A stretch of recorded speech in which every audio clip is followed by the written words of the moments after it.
ആചാര്യൻ അരുൺ പ്രഭാകരൻ നടത്തുന്ന ഗായത്രി ജ്ഞാനയജ്ഞത്തിലേക്ക് എല്ലാ പ്രിയ ഭക്തർക്കും സ്വാഗതം. ലോകത്തിന്റെ മുഴുവനും അളവുള്ളത് യാതൊന്നിന്റെ കയ്യിലാണോ സകല വിദ്യകളുടെയും അളവുള്ളത്? ആ അളവിനെ അളക്കാൻ നമ്മൾ അയ്യോ ഇല്ല അല്ലേ? അതുകൊണ്ട് നമ്മളെ അവൾ അളക്കട്ടെ, നമ്മൾ അതിനെ അളക്കണ്ട. അപ്പോ നമ്മൾ അനുഭവിക്കാനാണ്, അറിയാനാണ് വന്നത് എന്നൊരു ബോധ്യം ഉണ്ടാവുമ്പോ, എന്നൊരു തോന്നലുണ്ടാവുമ്പോ വളരെ സുഖമായി. നമ്മൾക്ക് ഒന്നുമില്ലല്ലോ, നമ്മുടെ കയ്യിലൊന്നുമില്ല, എന്റെ കയ്യിലൊന്നുമില്ല. അപ്പൊ കയ്യിലൊന്നുമില്ലെങ്കിൽ എന്താ സംഭവിക്കാം? കയ്യിലേക്ക് പലതും വരും. കൈ നിറഞ്ഞിരുന്നാലോ ഒന്നും പറയില്ല. അപ്പൊ കയ്യിലുള്ളതൊക്കെ തൽക്കാലം കളഞ്ഞ് ഒന്നുമില്ലാത്തവന്മാരായിട്ട് ഇരിക്കുക. എന്റെ ഗുരുനാഥൻ പറയും, അപ്പൊ ചോദിക്കും, വേദം പഠിക്കാൻ വന്നപ്പോ എന്തിനാ വന്നത്? അപ്പൊ വേദം പഠിക്കണം. ശരി, പഠിച്ചിട്ട് അപ്പൊ അങ്ങനെ ഓരോ ചോദ്യം ചോദിച്ചു. അവസാനം എന്നെ കൊണ്ട് പറയിപ്പിച്ചു, അതായത് ഒന്നുമില്ലാത്തവനാവാൻ വേണ്ടിയിട്ടാണ് വന്നിട്ടുള്ളത്. എന്നാ പഠിപ്പിക്കാം. ശരി, അപ്പോ ഒന്നുമില്ലാത്തവന്മാരാവാൻ വേണ്ടി വന്നിട്ടുള്ള എല്ലാവർക്കും നമസ്കാരം.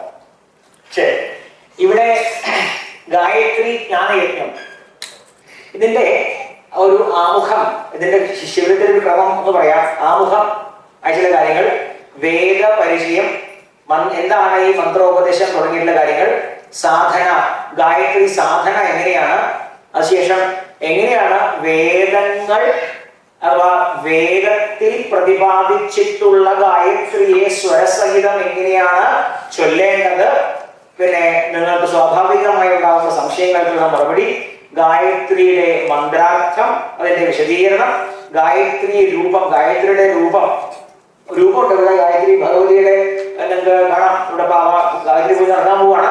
ഗായത്രി രൂപം, അതിന്റെ സൂക്ഷ്മാർത്ഥം, പിന്നെ ഏറ്റവും നമുക്ക് എല്ലാവർക്കും താല്പര്യമുള്ള ഒന്നും ഇല്ലാത്തവനാവാൻ വേണ്ടിയാണ് വന്നത് എന്നൊക്കെ പറഞ്ഞാലും അല്ല, അല്ലെ നമുക്ക് ചില താല്പര്യങ്ങളൊക്കെ ഉണ്ട് എന്നുണ്ടാവല്ലോ. അപ്പൊ ഗായത്രി സാധനയുടെ ഫലം എന്താണ് ഗായത്രി ധ്യാനം, പിന്നെ അവസാനം യജ്ഞപ്രസാദ വിതരണം തുടങ്ങിയിട്ടുള്ള കാര്യങ്ങളാണ് ഉണ്ടാവുക. ഇത്രയും കാര്യങ്ങളാണ്.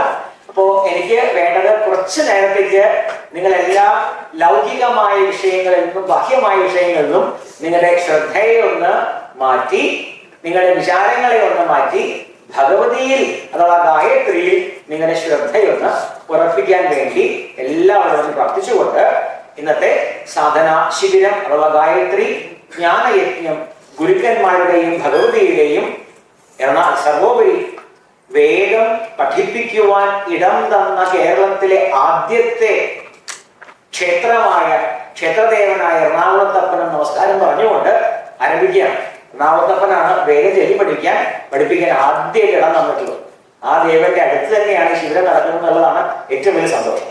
ശരി, സംസ്കൃത ഭാഷയിലെ ഭൂരിഭാഗം വാക്കുകളും ചില ധാതുക്കളിൽ നിന്നുമാണ് ഉത്ഭവിക്കുന്നത്. അതിന് ഭാഷയിൽ പ്രകൃതി എന്നാണ് പറയുക. എന്താ പറയാ? പ്രകൃതി എന്നാണ് പറയുക. പ്രകൃതി അതിനോട് ചേർന്ന് പ്രത്യയങ്ങൾ ചേർന്നാണ് ഓരോരോ വാക്കുകളും വേർഡ്സ് ഉണ്ടാവുന്നത്. വേർഡ് എന്ന ഇംഗ്ലീഷിന് സംസ്കൃതത്തിൽ പറയുക ശബ്ദം എന്നാണ്. മലയാളത്തിൽ ശബ്ദം എന്ന് പറഞ്ഞാൽ സൗണ്ട് എന്നാണ് നമ്മൾ മനസ്സിലാക്കുക. ഇനി പലപ്പോഴും ഞാൻ ശബ്ദം എന്ന വാക്കൊക്കെ പറയും, അപ്പോൾ അത് സൗണ്ട് അല്ല, വേർഡ് എന്നതിന്റെ ട്രാൻസ്ലേഷൻ ആണെന്ന് ധരിക്കണം.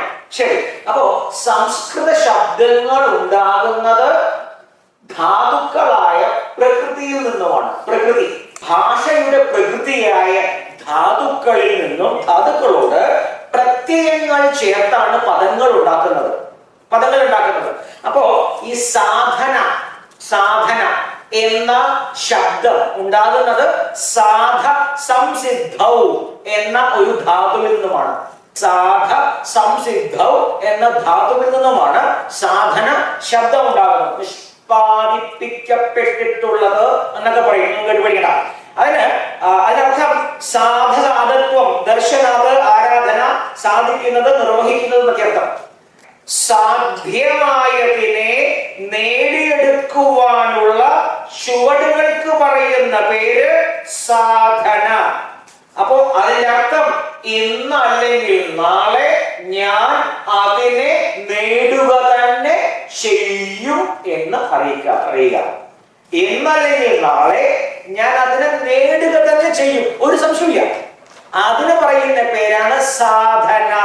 അപ്പോൾ ഗായത്രി സാധന എന്ന് പറഞ്ഞാൽ ഗായത്രി എന്ന പരമമായ ജ്ഞാനത്തിലേക്ക് വെക്കുന്ന ചുവടെന്ന് പറയുന്ന പേര് ഗായത്രി സാധന.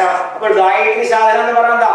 ഇന്നല്ലെങ്കിൽ നാളെ ഞാൻ നന്നെ കൊണ്ടേ പോകും, ഞാൻ നിന്നെ നേടിയെടുക്കുക തന്നെ ചെയ്യും. Because you are my birthright. Gayatri, ഇപ്പൊ ഗായത്രിയെ കുറിച്ച് പറയുകയാണെങ്കിൽ ഏറ്റവും പഴയ 4 വേദങ്ങളുണ്ട്. ഞാനിലേക്ക് വരാം. വേദങ്ങളാണ് ഏറ്റവും പഴയത്. അതിന് പഴയത് എന്നൊന്നും പറയില്ല, എന്നും ഉണ്ടായിരുന്നത്. അതുകൊണ്ട് പഴയതാണോ പുതിയതാണോന്ന് അറിയില്ല. അവിടെ എപ്പോഴും ഉള്ളതെന്ന് അർത്ഥം. വേദങ്ങൾ കഴിഞ്ഞാൽ ഏറ്റവും ആദ്യം ഉണ്ടായത് ധർമ്മശാസ്ത്രങ്ങളാണ്. അതിന് സ്മൃതി എന്നാണ് പറയാ. അപ്പൊ ആ സ്മൃതികാരന്മാരിൽ ഏറ്റവും ആദ്യത്തെ സ്മൃതികാരനാണ് ഭഗവാൻ മനു. ആ മുഴുവൻ പേര് സ്വയംഭുവ മനു എന്നാണ്. ഭഗവാൻ മനു എഴുതിയ മനുസ്മൃതി അല്ല ഇന്ന് നമ്മുടെ കയ്യിലുള്ളത്. അതിൽ ഭഗവാൻ മനു എഴുതിയ കുറച്ച് കാര്യങ്ങളും ഉണ്ട്. അങ്ങനെയുള്ള മനുസ്മൃതി എഴുതിയ ഭഗവാൻ മനു ഗായത്രിയെ കുറിച്ച് എന്താണ് പറയുന്നത് എന്ന് നോക്കാം. ശ്ലോകം ഇവിടെ കാണാല്ലേ? ത്രിഭ്യ ഏവതു വേദേഭ്യഃ പാദം പാദം അഭൂതുഹത് തത് ഋചൗ അസ്യഃ സാവിത്ര്യഃ പരമേഷ്ഠി പ്രജാപതി.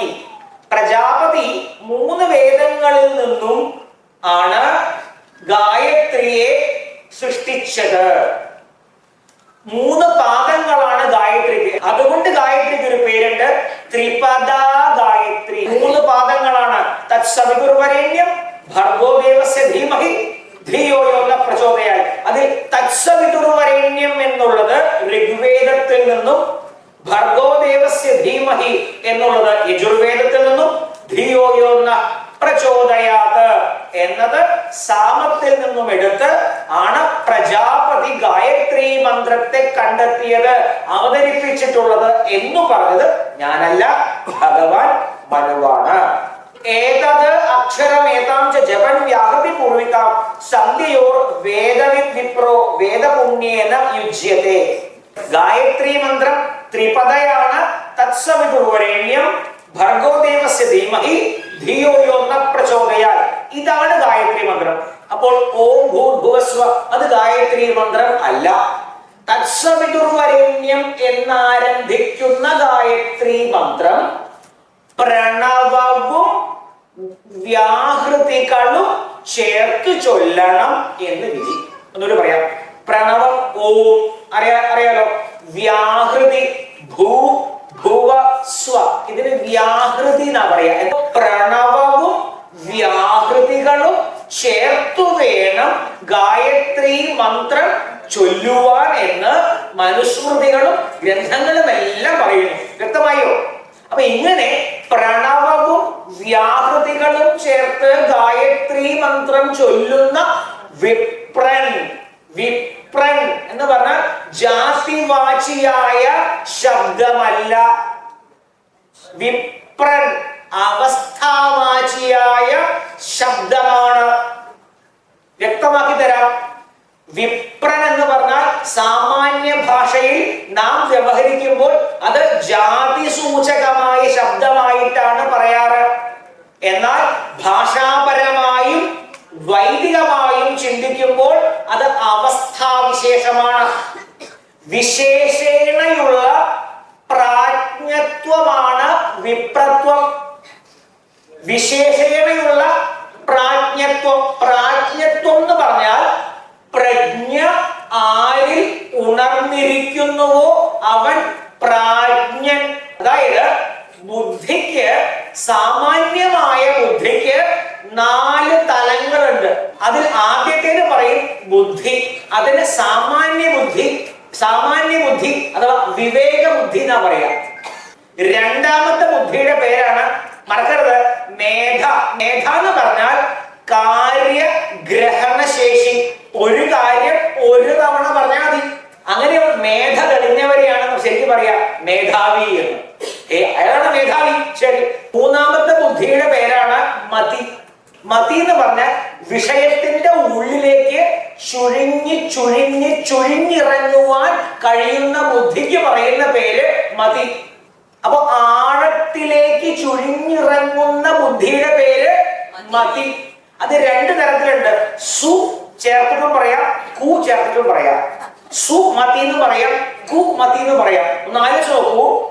അതായത് ഇത്ര ഗ്യാസോലിൻ നിറച്ചിട്ടുള്ള വിമാനം ഇത്ര വേഗതയിൽ ഇടിച്ച് കയറ്റിയാൽ ഉരുക്കുകൊണ്ട് നിർമ്മിച്ച രണ്ട് കെട്ടിടങ്ങളെ ഇല്ലാതാക്കാൻ സാധിക്കുമെന്ന് തിരിച്ചറിയുന്നത് മതിയാണ്.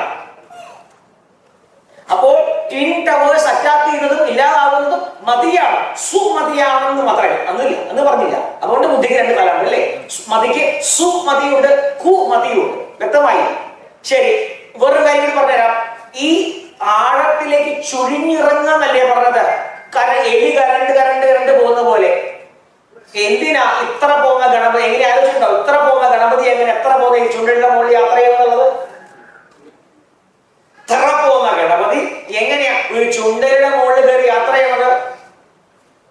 ആശയം മനസ്സിലായോ? ഗണപതിയുടെ ഭാര്യയുടെ പേരെന്താ? രണ്ട് ഭാര്യമാരുണ്ടായത്. സിദ്ധിയുണ്ട്, ബുദ്ധിയുണ്ട്. ഉണ്ടോ ഇല്ലയോ? സിദ്ധി എന്നും ബുദ്ധി എന്നും രണ്ട് ഭാര്യമാർ ഗണപതിക്ക് ഉണ്ട്. അപ്പൊ ഏത് തരത്തിലുള്ള ബുദ്ധി ഉണ്ടാവാം?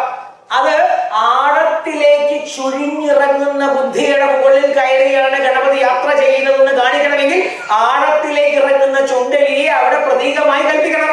അതുകൊണ്ടാണ് ഗണപതിയുടെ വാഹനം വലിയായത്. മനസ്സിലായി? സ്പീഡ് കൂടുണ്ടോ? ശരി, അപ്പൊ മൂന്നാമത്തെ ബുദ്ധി ഏതാണ്? മതി. വ്യക്തമായി? അങ്ങനെ നാലാമത് ബുദ്ധി. ആ നാലാമത്തെ ബുദ്ധിയുടെ പ്രജ്ഞ. ബുദ്ധിയുടെ നാലാമത് തലത്തിന് പറയുന്ന പേരാണ് പ്രജ്ഞ. ഒരു വിഷയം കേൾക്കുന്ന മാറ് തന്നെ അതിന്റെ സൊല്യൂഷൻ ഓട്ടോമാറ്റിക്കായി നിങ്ങളുടെ ഉള്ളിൽ ജനിക്കുന്ന തരത്തിൽ നിങ്ങളുടെ ബുദ്ധി അത്രയും തെളിഞ്ഞു കഴിഞ്ഞു. അതിന് പറയുന്ന പേര് പ്രജ്ഞ. ആ പ്രജ്ഞ ആർക്കുണ്ടോ അവന് പറയുന്ന പേര് പ്രാജ്ഞൻ. അങ്ങനെയുള്ള പ്രജ്ഞ തന്നെ വിശേഷമായ അവസ്ഥയിലാണെങ്കിൽ അവന് പറയുന്ന പേര് വിപ്രൻ. ഇനി പറഞ്ഞാട്ടെ, ഇത് ജാതിവാചിയായ ശബ്ദമാണോ അതോ അവസ്ഥാവാചിയായ ശബ്ദമാണോ എന്ന്. അങ്ങനെയുള്ള വിപ്രന്മാർ ഇരുസന്ധ്യകളിലും ഗായത്രി ജപിച്ചാൽ സമ്പൂർണ്ണ വേദവും ജപിക്കുന്ന ഫലം, വേദം പുണ്യമായി അവരിൽ സദാ പ്രകാശിക്കുമെന്ന് ഭഗവാൻ മനുവിന്റെ വീണ്ടും പറയണം. ത്രിപദാ ചൈവ സാവിത്രി വിജ്ഞേയം ബ്രഹ്മണോമുഖം. ബ്രഹ്മത്തിന്റെ മുഖമാണത്രേ ഗായത്രി. ബ്രഹ്മത്തിന്റെ മുഖം. മുഖം എന്ന് പറഞ്ഞാൽ, മുഖം എന്ന് പറഞ്ഞാൽ ഫേസ് എന്ന് മാത്രമല്ല അർത്ഥം. അത് പ്രധാന അർത്ഥമല്ല. മുഖം എന്ന അവയവത്തിന് മുഖ്യത്വം ഉള്ളതുകൊണ്ട് ഇത് മുഖം. മുഖ്യത്വം ഉള്ളതുകൊണ്ട് മുഖം.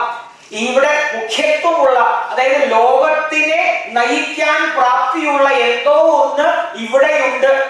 ത്രിപദാ ചൈവ ഗായത്രി വിജ്ഞയും ബ്രഹ്മണോമുഖം. ബ്രഹ്മത്തിന്റെ മുഖമാണ് ഗായത്രി അഥവാ സാവിത്രി എന്ന് പറഞ്ഞാൽ. ആ ബ്രഹ്മത്തിന്റെ മുഖമാണെന്ന് പറയുമ്പോൾ ബ്രഹ്മം അതിനെ സ്വയം അഭിവ്യക്തമാക്കുവാൻ വേണ്ടി എടുത്തുപയോഗിച്ചിരിക്കുന്ന മുഖമാണ് ഗായത്രി.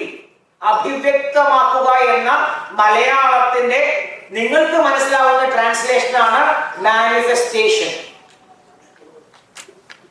ബ്രഹ്മം അതിനെ മാനിഫെസ്റ്റ് ചെയ്യുവാൻ, അതിനെ അഭിവ്യക്തമാക്കുവാൻ വേണ്ടി എടുത്തുപയോഗിച്ചിരിക്കുന്നതിനെയാണ് എന്താണോ ബ്രഹ്മം എടുത്തുപയോഗിച്ചിരിക്കുന്നത് അതിന് പറയുന്ന പേരാണ് ഗായത്രി. സോ ബ്രഹ്മത്തെ അറിയണമോ, ജ്ഞാനത്തെ അറിയണമോ, ജ്ഞാനം വേണമോ, ഗായത്രിയാണ് വഴി എന്ന് പറയുന്നത് ഭഗവാൻ മനു. വീണ്ടും പറയാണ് ഏകാക്ഷരം പരം ബ്രഹ്മ. ഏകാക്ഷരം എന്ന് പറയുമ്പോൾ പ്രണവം. ശരി, അപ്പൊ ഏകാക്ഷരം പരം ബ്രഹ്മ പറയണ പ്രാണായാമ പരം തപ. പരമമായ തപസ് പ്രാണായാമമാണ്. ഇതൊന്നും മനുവിന്റെ വാക്കാണ്, എന്റെ വാക്കല്ല. അടുത്ത് പറയണു സാവിത്രിയാസ്തു പരം നാസ്തി. സാവിത്രിയേക്കാൾ വലുതായ ഒന്നുമില്ല. ഗായത്രിയും സാവിത്രിയും രണ്ടും ഒന്നു തന്നെയാണ്. ഗായത്രി മന്ത്രത്തിന്റെ ദേവതയുടെ പേര് സവിത എന്നാണ്. സവിതാവിന്റെ ശക്തിക്ക് പറയുന്ന പേര് സാവിത്രി. അതുകൊണ്ട് ഗായത്രി എന്നും സാവിത്രി എന്നും മാറി മാറി പറയും. ശരി, അപ്പൊ പറയാണ് സാവിത്ര്യാസ്തു പരം നാസ്തി. സാവിത്രിക്ക് അപ്പുറം ഒന്നുമില്ല. മൗനാത് സത്യം വിശിഷ്ടവേ. മുണ്ടാണ്ടിരിക്കുന്നതിനേക്കാൾ നല്ലത് സത്യം പറയുന്നതാണ്. ശരി, അടുത്ത പറയാണ് പൂർവാം സന്ധ്യാം ജപം തിഷ്ഠേത് സാവിത്രീ മാർഗദർശനാത് പശ്ചിമാം തു സമാസീനഃ സമ്യക് വൃക്ഷ വിഭാവനാത്. എങ്ങനെ ജപിക്കണം എന്നൊക്കെയാ പറയണത്. പ്രഭാതത്തിൽ കിഴക്കോട്ട് തിരിഞ്ഞ് സായം സന്ധ്യയിൽ വൈകിട്ട് പ്രഭാതത്തിൽ സൂര്യദർശനം വരെ ഗായത്രി ജപിക്കണം എന്നാണ്. പ്രഭാതത്തിൽ സൂര്യനെ കാണുന്നത് വരെ, സൂര്യോദയത്തിന് മുൻപുണർന്ന് ഗായത്രി സൂര്യോദയം വരെ ജപിക്കണം എന്നാണ്. സായം സന്ധ്യയിൽ പറയാണ് പശ്ചിമം സമാസിയ സന്ധ്യ വിഭാവനാത്. സായം സന്ധ്യയിൽ ആകാശത്ത് നക്ഷത്രങ്ങളെ കാണുന്നത് വരെ ഗായത്രി ജപിച്ചുകൊണ്ടേയിരിക്കണം. അപ്പൊ ഇങ്ങനെ 2 നേരം ജപിക്കണം എന്നുള്ളതാണ് ഭഗവാൻ മനുവിന്റെ നിർദ്ദേശം. നോക്കൂ, പൂർവാം സന്ധ്യാം ജപം തിഷ്ഠൻ നൈന നൈക്ഷമേനോ വ്യപോഹ്യതി പശ്ചിമാം തു സമാസീനോ വലംഭന്തി ദിവാകരം. ഇത് നമുക്കെല്ലാം താല്പര്യമുള്ള കാര്യമാണ്. പ്രഭാതത്തിൽ കിഴക്കോട്ട് നോക്കി നിന്നുകൊണ്ട് ജപിക്കണം. വൈകിട്ട് പടിഞ്ഞാറ് നോക്കി ഇരുന്നു ജപിക്കണം. കിഴക്ക് നോക്കി നിന്ന് ജപിക്കണം. കാരണം എന്താ? കാരണം രാവിലെ മുകളിൽ ഇങ്ങനെ വരുന്ന നമ്മൾ കാണുന്നത് സൂര്യൻ വൈകിട്ടായാലും ഇരിക്കുക, പടിഞ്ഞാറ് പോയിരിക്കുക. വരെ ചെയ്തിട്ടുള്ള എല്ലാ പാപങ്ങളും ഇല്ലാതാവുന്നത് പ്രഭാതത്തിലെ ഗായത്രി ജപം കൊണ്ടാണ്.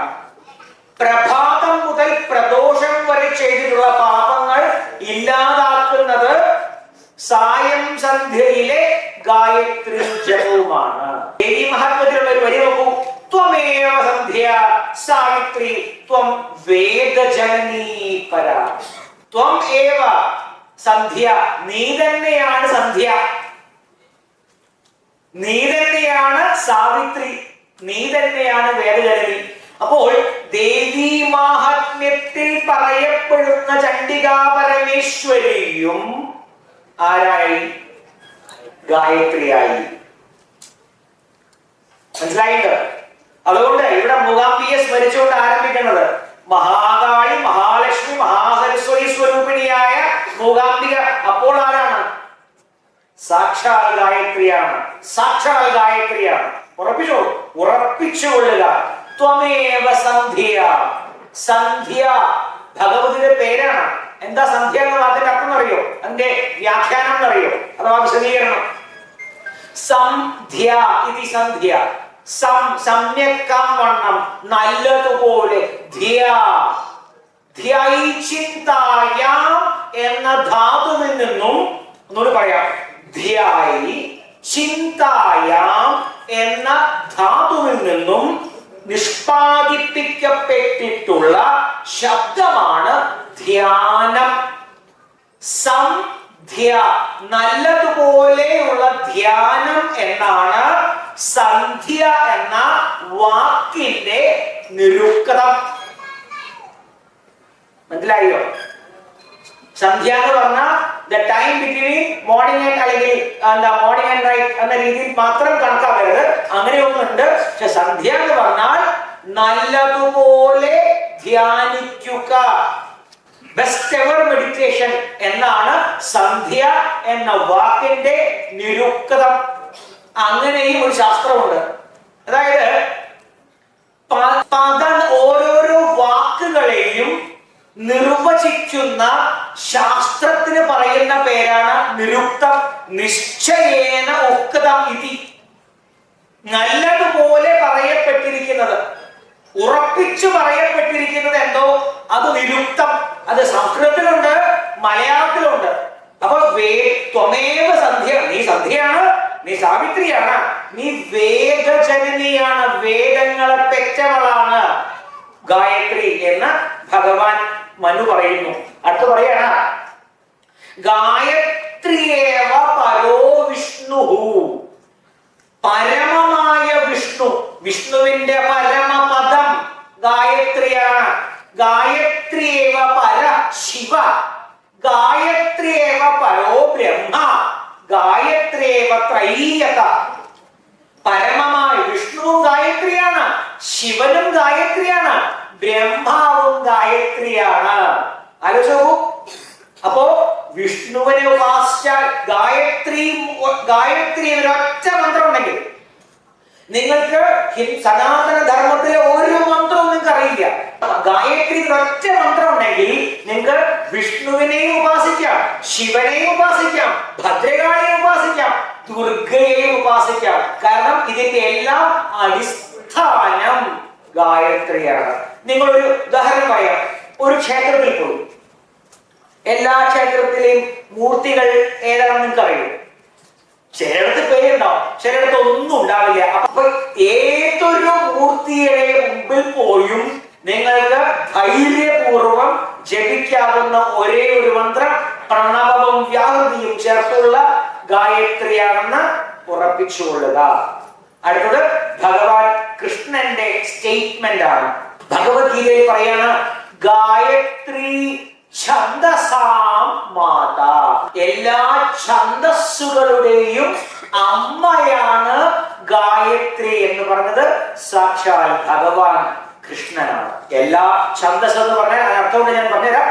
സാമാന്യമായി പറഞ്ഞാൽ വേദം അഥവാ മന്ത്രം എന്ന് ഛന്ദസ്സിന് അർത്ഥം എന്ന് മനസ്സിലാക്കുക. അല്ലാണ്ട് അർത്ഥമുണ്ട്, ഞാൻ വഴിയെ പറയാം.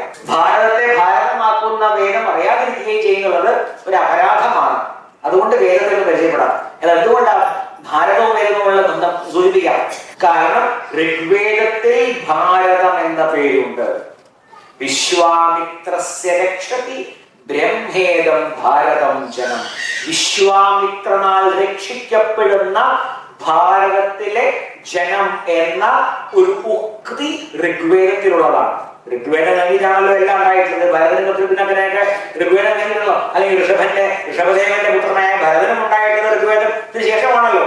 അപ്പോൾ ആ ഋഗ്വേദത്തിൽ ഭാരതം എന്ന പേരുണ്ട്. ശരി, ഭ എന്ന ശബ്ദത്തിന്റെ അർത്ഥം ദ ലൈറ്റ് ഓഫ് നോളജ്, അറിവിന്റെ പ്രകാശം, ജ്ഞാനപ്രകാശം എന്നാണ്. അറിവിന്റെ പ്രകാശം ഭ. അങ്ങനെയുള്ള അറിവിന്റെ ജ്ഞാനപ്രകാശത്തിൽ രമിക്കുന്നവർക്ക് പറയുന്ന പേര് ഭാരതീയൻ. ഭാരതം. അറിവിനെ ഉപാസിക്കുക, അറിവിൽ രമിക്കുക, അറിവിൽ ആനന്ദിക്കുക. അങ്ങനെ അറിവിൽ രമിക്കുകയും അറിവിൽ ആനന്ദിക്കുകയും ചെയ്യുന്ന രാഷ്ട്രത്തിന് പറയുന്ന പേര്, ഭായിൽ രമിക്കുന്നവർ കൊണ്ട് ഭാരതം. ഭ എന്ന ശബ്ദത്തിന് സംസ്കൃതത്തിൽ വേറൊരു അർത്ഥം കൂടിയുണ്ട്.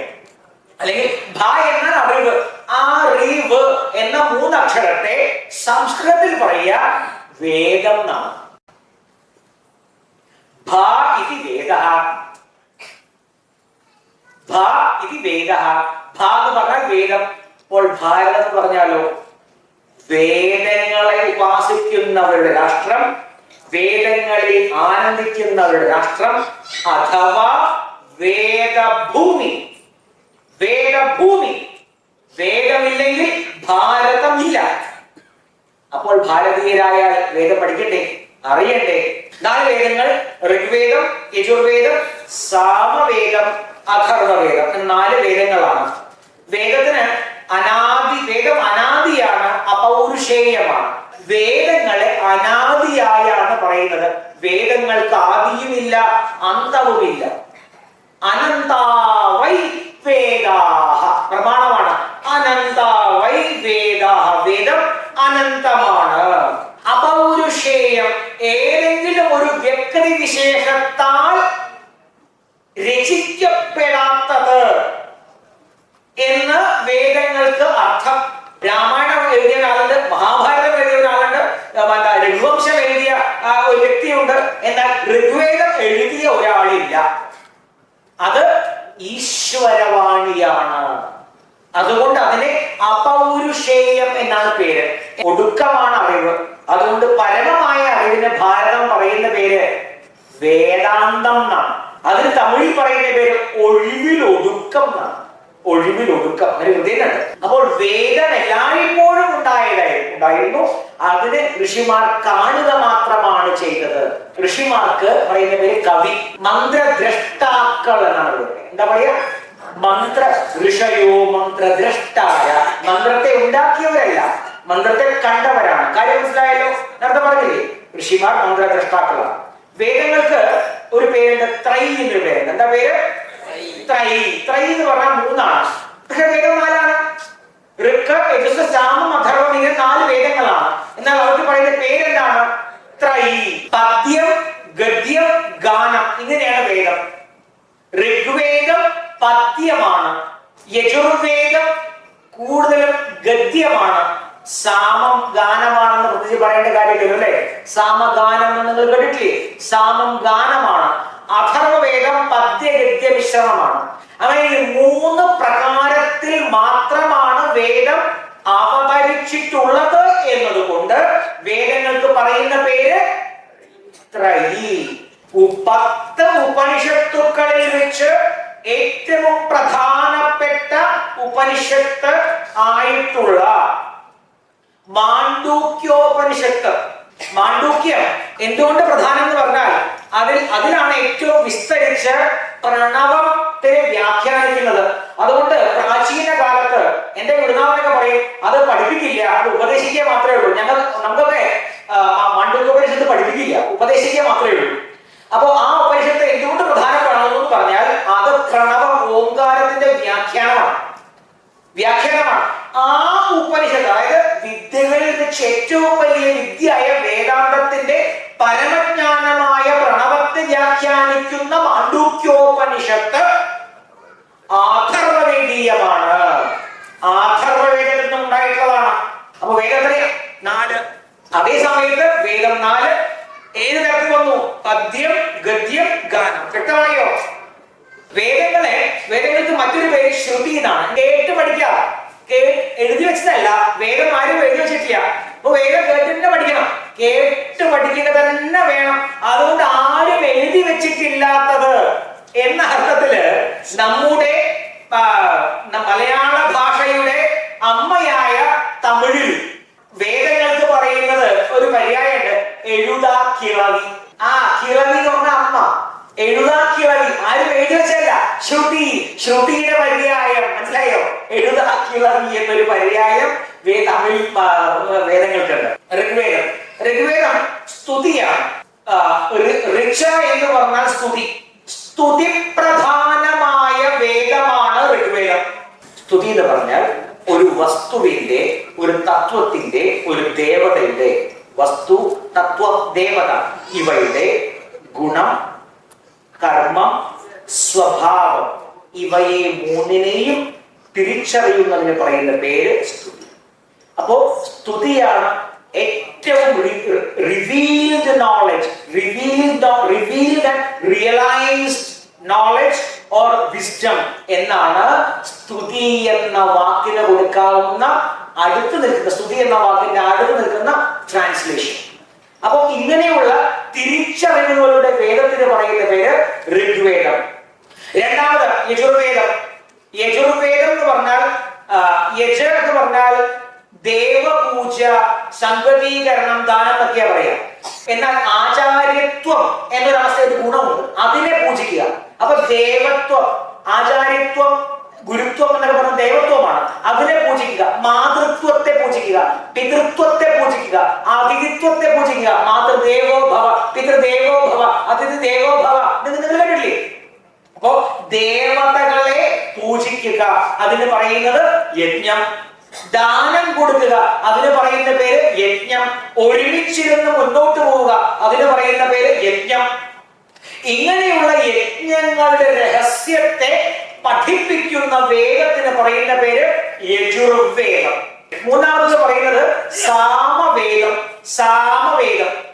സാമം എന്ന് പറഞ്ഞാൽ സാന്ത്വനമാണ്. സാമസാന്ത്വപ്രയോഗേ എന്നാ പറയാ.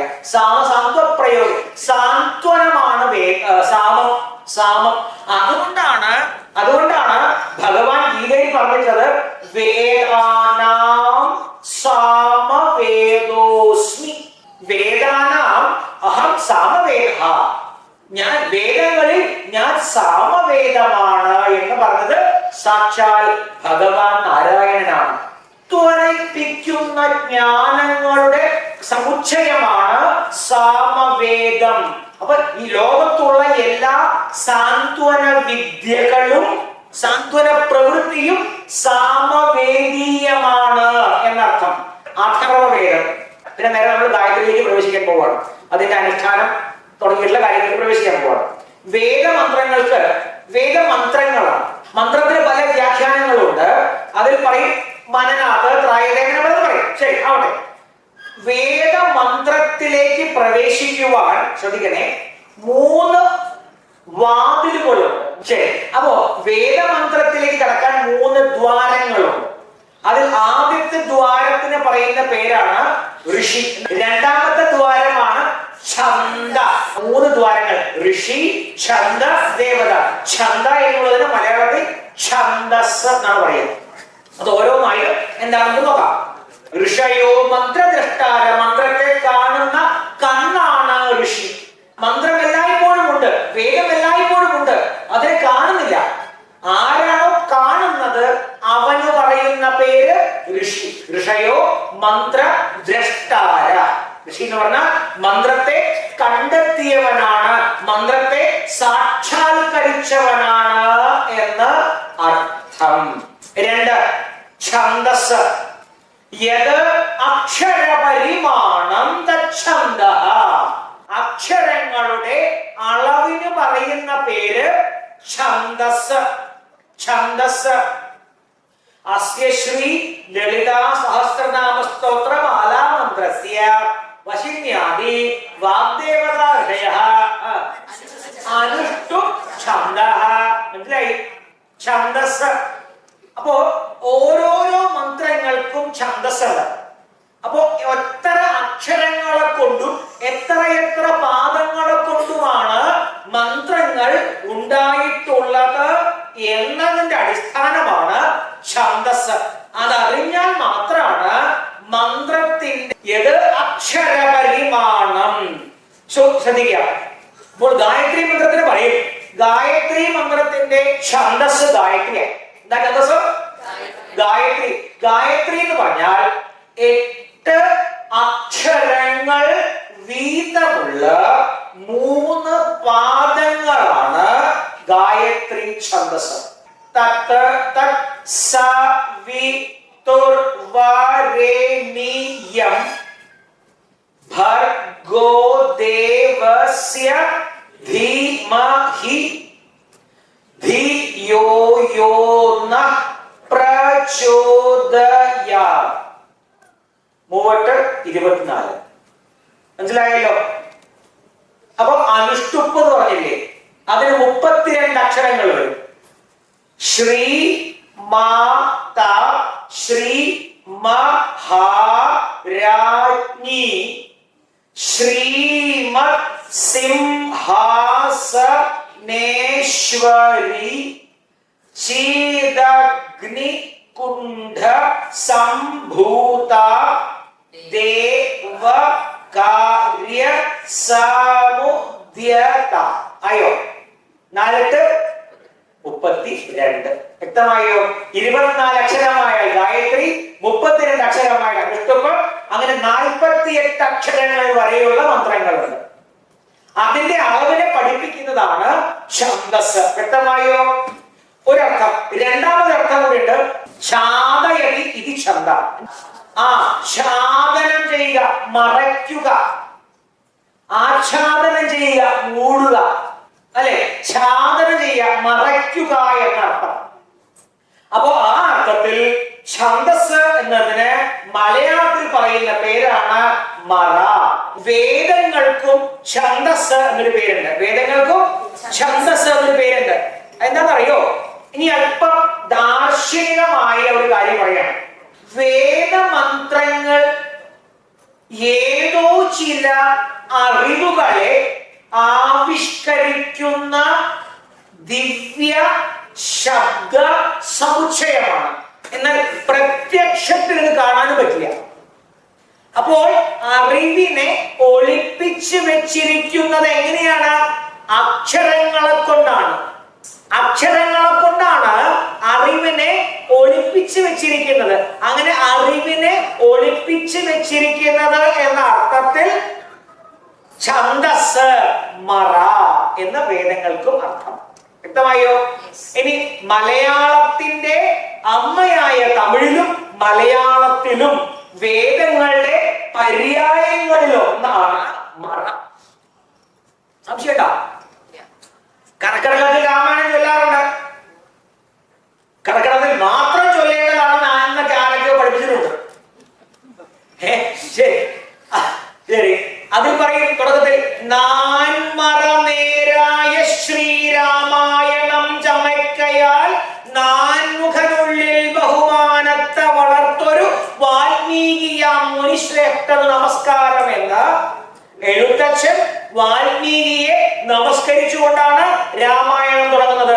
നാൻമറ, 4 വേദങ്ങൾക്കും അനുകൂലമാം വിധത്തിൽ രാമായണം എഴുതുകയാൽ നാൻമുഖൻ, സാക്ഷാൽ ബ്രഹ്മാവിന്റെ ഉള്ളിൽ പോലും ബഹുമാനത്തെ ഉണ്ടാക്കിയത്രേ ആര്?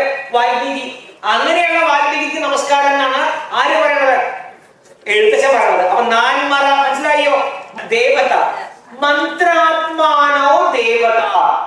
മന്ത്രത്തിന്റെ ആത്മാവിന് പറയുന്ന പേരാണ് ദേവത. ആരാണ് ഗായത്രി മന്ത്രത്തിന്റെ ഋഷി? ഇപ്പോ വേദമന്ത്രങ്ങൾക്ക് ഋഷി, ദേവത, ഛന്ദസ് ഇവ 3 ഉണ്ടെന്നാണ് നമ്മൾ അവസാനം കണ്ടിട്ട് നിൽക്കുന്നത്. ഇനി ഇവിടെ ഇപ്പൊ പറയണ ഗായത്രി മന്ത്രത്തിനും ഉണ്ടാവുമല്ലോ, ഋഷി ഉണ്ടാവും, ഛന്ദസ് ഉണ്ടാവും, ദേവത ഉണ്ടാവും. ഗായത്രി മന്ത്രത്തിന്റെ ഋഷിയുടെ പേരാണ് വിശ്വാമിത്രൻ. വിശ്വാമിത്രൻ എന്ന് മാത്രമല്ല പറയാ, ഗാധിനോ വിശ്വാമിത്ര പറഞ്ഞാട്ടെ. അതിന്റെ അർത്ഥം ഗാധിയുടെ പുത്രനായ വിശ്വാമിത്രൻ എന്നാണ് അതിന്റെ സാമാന്യമായ അർത്ഥം. ഗാധിനോ വിശ്വാമിത്ര, ഗാധിയുടെ പുത്രനായ വിശ്വാമിത്രനാണ് ഗായത്രി മന്ത്രത്തിന്റെ ദ്രഷ്ടാവ്. ഗായത്രി മന്ത്രത്തിന്റെ ഛന്ദസ്സാണ് ഗായത്രി. ഗായത്രിയാണ്. എന്നാൽ ബ്രാക്കറ്റിൽ കാണാനില്ലേ നിശ്ചൽ ഗായത്രി എന്ന് കാണാനുണ്ടല്ലോ, നിശ്ചൽ ഗായത്രി. ഇപ്പൊ 24 അക്ഷരങ്ങളാണ് ഉള്ളത്. 23, 24, 25. ശ്രദ്ധിക്കണേ, ചെറിയ സാങ്കേതികത്വം ഉണ്ട്. 23, 24, 25 ഇങ്ങനെ 3 സംഖ്യയിലുള്ള മന്ത്രങ്ങൾക്കും ഗായത്രി എന്നു തന്നെ പേര്. അതിൽ 23 അക്ഷരങ്ങളുള്ള മന്ത്രത്തിന് ഒരക്ഷരം കുറവ് എന്നർത്ഥത്തിൽ നിശ്ചൽ ഗായത്രി എന്ന് പറയും. 23 അക്ഷരങ്ങളുള്ള മന്ത്രത്തിന് 24 ആകുമ്പോൾ അതിനെന്താ പറയാ? ഗായത്രി. 25 ആകുമ്പോൾ ഒന്ന് കൂടി, ഇപ്പൊ ഭൂരി ഗായത്രി. നിലവിൽ ഗായത്രിയെ 2 തരത്തിൽ അതിന്റെ അക്ഷരങ്ങളെ എണ്ണും. ഞാൻ ആദ്യം എണ്ണി കാണിച്ചു തന്നു. ഇപ്പൊ 24 ആയിരുന്നു അല്ലേ? 24 ആയിരുന്നു. 8 അക്ഷരങ്ങൾ വീതമുള്ള 3 പാദങ്ങൾ. അത് ഞാൻ ഒന്ന് അല്ലാതെ ഞാൻ കാണിച്ചു തരാം. 7 കഴിഞ്ഞേ ഒന്ന് പറഞ്ഞോ. അപ്പൊ എങ്ങനെ നേരത്തെ 24 ആയത്? ആയല്ലോ. അപ്പൊ വരേണ്യം എന്ന് എണ്ണുമ്പോൾ 24, വരേണ്യം എന്ന് പറയുമ്പോൾ എന്തായി? 23. അപ്പോൾ അങ്ങനെ മാറി മാറി സമ്പ്രദായങ്ങൾ പറയുന്ന രീതിയുണ്ട്. ഇപ്പോൾ ഗായത്രി മന്ത്രത്തിന്റെ ഛന്ദസ് എന്താ? ചന്തേ പറയണ്ടു ഗായത്രി ഛന്ദ. ഗായത്രി മന്ത്രത്തിന്റെ ദേവത ആരാണ് നോക്കാം. ഗായത്രി മന്ത്രത്തിന്റെ ദേവത സവിത. സവിത എന്ന് സംസ്കൃതത്തിൽ പറയുമ്പോൾ നമ്മൾ മലയാളത്തിൽ പറയും സവിതാവ്. അങ്ങനെ പറയാം, സവിതാവ്. അപ്പൊ സവിതാവ് ആണ്, സൂര്യനെയാണ് ഇവിടെ സവിതാവ് എന്ന് പറയുന്നത്. സവിതാ ദേവത. ഗായത്രി മന്ത്രത്തിന്റെ ദേവത സൂര്യനാണ്. സൂര്യന് പറയുന്ന പേരാണ് സവിത. അതായത് അങ്ങനെ ശ്ലോകം മന്ത്രം എങ്ങനെയാണ്? നതത്ര സൂര്യോ ഭാതി നിരന്ത്രതാരകം നേമാവിഭിതോ ഭാതി ഗോയമഗ്നി തമേവ ഭാന്തം അനുഭാവി സർവം തസ്യ ഭാസ സർവവിധം വിഭാതി എന്ന് വിഖ്യാതമായിട്ടുള്ള ഒരു മന്ത്രമാണ്. ന തത്ര സൂര്യോ ഭാതി, അതിന്റെ മുൻപിൽ സൂര്യഹാന ഭാതി, സൂര്യൻ പ്രകാശിക്കുന്നില്ല. അഥവാ അതിനെ സൂര്യൻ പ്രകാശിപ്പിക്കുന്നില്ല. നതത്ര സൂര്യോ ഭാതി. അതിനെ സൂര്യൻ പ്രകാശിപ്പിക്കുന്നില്ല. ഭൂമിയെ പ്രകാശിപ്പിക്കുന്നുണ്ട്, നമ്മളെ പ്രകാശിപ്പിക്കുന്നുണ്ട്, നമ്മുടെ കണ്ണുകളെ പ്രകാശിപ്പിക്കുന്നുണ്ട്. പക്ഷെ അതിനെ തത്ര ന സൂര്യോ ഭാതി, അതിനെ സൂര്യൻ പ്രകാശിപ്പിക്കുന്നില്ല. ന ചന്ദ്രതാരകം, അതിനെ ചന്ദ്രനും പ്രകാശിപ്പിക്കുന്നില്ല, നക്ഷത്രങ്ങളും പ്രകാശിപ്പിക്കുന്നില്ല. നേമ വിദ്യുതോ മിന്നൽ, ഏറ്റവും ശക്തിശാലിയായ മിന്നൽ, ലൈറ്റ്നിങ്, അതിനെ പ്രകാശിപ്പിക്കുന്നില്ല. അതിനെ പ്രകാശിപ്പിക്കുവാൻ മിന്നലും അസമർത്ഥമാണ്. കുതോയം അഗ്നി, പിന്നെ തീന്റെ കാര്യം പറയണോ? തീ അതിനെ പ്രകാശിപ്പിക്കാൻ പറ്റുമോ? തമേവ ഭാന്തം അനുഭാതി സർവം തസ്യ ഭാസ സർവം ഇദം വിഭാതി. അത് എല്ലാത്തിനെയും പ്രകാശിപ്പിക്കുന്നു, അതിനെ പിന്തുടരുന്നു. നതത്ര സൂര്യഭാതി, സൂര്യൻ അതിനെ പ്രകാശിപ്പിക്കുന്നില്ല. ഇവിടെ ഗായത്രി മന്ത്രത്തിന്റെ ദേവത സൂര്യനാണെന്ന് പറയുമ്പോൾ നമ്മുടെ മണ്ടയ്ക്ക് മുമ്പിൽ കത്തിജ്വലിച്ചുകൊണ്ടിരിക്കുന്ന സൂര്യൻ എന്ന നക്ഷത്രമോ സൂര്യൻ എന്ന ഗ്രഹമോ സൂര്യൻ എന്ന് പറയുന്ന ഗോളമോ അല്ല എന്ന് അടിവരയിട്ട് പഠിക്കുക. സൂര്യന്റെ സൂര്യനെയാണ് ഗായത്രി എന്ന് പറയുന്നത്. അനന്തകോടി ബ്രഹ്മാണ്ട ജനനി എന്ന് ഭഗവതിക്ക് പറയുന്നുണ്ടോ? സഹസ്രനാമം ഉണ്ടല്ലോ അല്ലേ? അനന്തകോടി ബ്രഹ്മാണ്ട ജനനിയാണ്. അപ്പൊ അനന്തകോടി ബ്രഹ്മാണ്ടത്തിലുള്ള ഒരു ബ്രഹ്മാണ്ടത്തിലുള്ള ഒരു ആകാശഗംഗയിലുള്ള ഒരു ലക്ഷക്കണക്കിന് കോടാനുകോടി സൗരയുഗത്തിലെ ഒരു സൗരയുഗത്തിലെ 9 ഗ്രഹങ്ങളുടെ നടുവിലിരിക്കുന്ന ഒരു സൂര്യനെയാണോ നമ്മൾ ഉപാസിക്കുന്നത്? അതോ അനന്തകോടി ബ്രഹ്മാണ്ടങ്ങളെയും പ്രസവിച്ച അവളെയാണോ ഉപാസിക്കുന്നത്? കിട്ടുന്ന ഉത്തരം കിട്ടുന്നുണ്ടോ? അതാണ് ഇവിടെ സൂര്യൻ എന്ന് പറയുന്നത്. അതിനെയാണ് സവിതാവ് എന്ന് പറയുന്നത്. അല്ലാണ്ട് ഈ സൂര്യനല്ല. സവിതാവ് ഉറപ്പിച്ചു മനസ്സിലാക്കിക്കൊള്ളുക, ഉറപ്പിച്ച് മനസ്സിലാക്കിക്കൊള്ളുക. ഈ സൂര്യൻ നാശോന്മുഖം, നശിക്കുവാനുള്ളതാണ്. ഇന്നല്ലെങ്കിൽ നാളെ കത്തിത്തീരും. ഈശ്വരൻ കത്തിത്തീരില്ല. വ്യക്തമായി? അപ്പോ ശ്രദ്ധിക്കുക, സവിത എന്ന് പറഞ്ഞാൽ ഈ വെറും സൂര്യനല്ല. ലളിതാ സഹസ്രനാമത്തിൽ തത് എന്ന പദം കൊണ്ട് പറയപ്പെടുന്നവളെ ഭഗവതി. ഏതാണ് തത്? തത്സവിതുർവരേണ്യം തത്സവിതുർ തത്സവിതുർ തത്സവിതുർവരേണ്യം തത്. തത് ഇവിടെ സാക്ഷാൽ ശ്രീ ഭഗവതിയായ ഗായത്രിയാണ് തത് എന്ന് പറയുന്നത്. ആ ഭഗവതിയായ ഗായത്രിയെ തന്നെയാണ് ഇവിടെ സവിത എന്ന് പറയുന്നത്, അല്ലാണ്ട് വെറും സൂര്യനെ അല്ല. അങ്ങനെയുള്ള എന്നാൽ എന്താ സവിതാവ് എന്ന് പറയാൻ കാരണം? സവിതാവ് എന്ന വാക്കിന്റെ അർത്ഥം എന്താ? സവിത, പ്രസവിത. പ്രസവിത, എല്ലാത്തിനെയും നല്ലതുപോലെ പ്രസവിക്കുന്നവളായതുകൊണ്ട് അതിനെ സവിത എന്ന് പറയുന്നു. സവിതാവ് എന്ന് പറഞ്ഞാൽ പ്രസവിക്കുന്നത് എന്നർത്ഥം. സവിത എന്ന് പറഞ്ഞാൽ പ്രസവിത. സവിതാവാണ് ഗായത്രി മന്ത്രത്തിന്റെ ദേവത. അങ്ങനെയാണെങ്കിൽ ലൗകികമായ ദൃഷ്ടിയിൽ സൂര്യനും സവിതാവ് എന്ന പേരുണ്ട്. ഭൂമി ഉണ്ടായത് സൂര്യൻ നിന്നാണ്, നമ്മളുണ്ടായത് സൂര്യരശ്മിയിൽ നിന്നാണ്, അല്ലെങ്കിൽ സൂര്യരശ്മിയുടെ ശക്തി കൊണ്ടാണ്. ഇവിടെ സസ്യങ്ങൾ ഉണ്ടാവുന്നതും എല്ലാം ഉണ്ടാവുന്ന സൂര്യനിൽ നിന്നാണ്.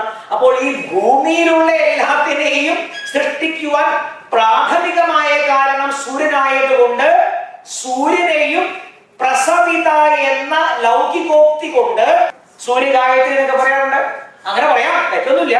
പക്ഷെ സൂര്യഗായത്രി എന്നൊക്കെ പറയുമ്പോൾ തെറ്റിദ്ധരിക്കരുത്, ഈ സൂര്യനെ അല്ല ഗായത്രി മന്ത്രത്തിന്റെ ദേവത. എന്നാൽ ഈ സൂര്യനെ നോക്കിക്കൊണ്ട് തന്നെയാണ് ഗായത്രി മന്ത്രം ജപിക്കുക. ഭൂമിയിലുള്ള സമസ്ത മനുഷ്യന്മാർക്കും ആശ്രയിക്കാവുന്ന ഉത്തമമായ ലിംഗമാണ് ആകാശത്ത് കത്തിജ്വലിച്ചു കൊണ്ടിരിക്കുന്ന സൂര്യൻ എന്ന അർത്ഥത്തിൽ ഗായത്രിയുടെ ലിംഗമാകുന്നു സൂര്യൻ. ലിംഗം എന്ന് പറഞ്ഞാൽ അടയാളം, ലിംഗം എന്ന് പറഞ്ഞാൽ ചിഹ്നം. ജ്ഞാനമുദ്രയും ധരിച്ചിരിക്കുന്ന നാരായണനെ കാണുക. 30,000 ഒരു ഗായത്രി മന്ത്രം ചൊല്ലിയതിന് ശേഷം, അഥവാ 30,001 ഉണ്ടല്ലോ, അത് മുതലേ എണ്ണുള്ളൂ എന്നർത്ഥം. അതുവരെ എണ്ണില്ല. ഗായത്രി ജപിക്കുന്നതിന് മുമ്പ് ആദ്യം ജപിക്കേണ്ടത് ഓംകാരമാണ്, പ്രണവം ആണ് ജപിക്കേണ്ടത്. പ്രണവം എന്താണ്? മന്ത്രമാണ്. ആ മന്ത്രത്തിലേക്ക് പ്രവേശിക്കണമെങ്കിൽ 3 ദ്വാരങ്ങൾ ഉണ്ടില്ലേ? ഏതൊക്കെയാണ്? ഋഷി, ഛന്ദസ്, ദേവത. ഗായത്രി അനുഷ്ഠാന പദ്ധതി. ശരി. പരമാത്മാ ദേവത. മന്ത്രജപത്തിന് മുമ്പ് ഋഷിയാദികളെ ന്യസിക്കുന്ന ഒരു ചടങ്ങുകൾ കൂടിയുണ്ട്. ന്യസിക്കുക എന്ന് പറയാ, തൊടുക എന്നർത്ഥം സാമാന്യമായിട്ട്. അപ്പൊ ശരീരത്തിൽ ഋഷിയെയും ഛന്ദസ്സിനെയും ദേവതയെയും തൊട്ടുണർത്തണം. അതിന് ഇങ്ങനെയാണ് പിടിക്കുക. മൃഗമുദ്രയിൽ വിരല് പിടിക്കുക. മൃഗമുദ്രയിൽ. മൃഗം എന്ന് പറഞ്ഞാൽ സംസ്കൃതത്തിൽ മാൻ എന്നർത്ഥം. എന്നിട്ട് പറയാ ബ്രഹ്മ പ്രജാപതി ഋഷി. കൈയെടുത്ത് മൂക്കിന് നേരെ താഴെ, മീശ ഉണ്ടായിരുന്നിടത്ത് അല്ലെങ്കിൽ ഉള്ളിടത്ത് അവന്റെ മുകളിൽ വിരല് വെച്ച് പറയാം ദൈവീ ഗായത്രി ഛന്ദ. അടുത്ത് ഹൃദയത്തിൽ, ഹൃദയപത്മം മധ്യഭാഗത്ത്, ഇതിലല്ലേ നെഞ്ചിന്റെ നടുവിൽ കൊണ്ടുവയ്ക്കുക. ഇത് പറയാ പരമാത്മാ ദേവത.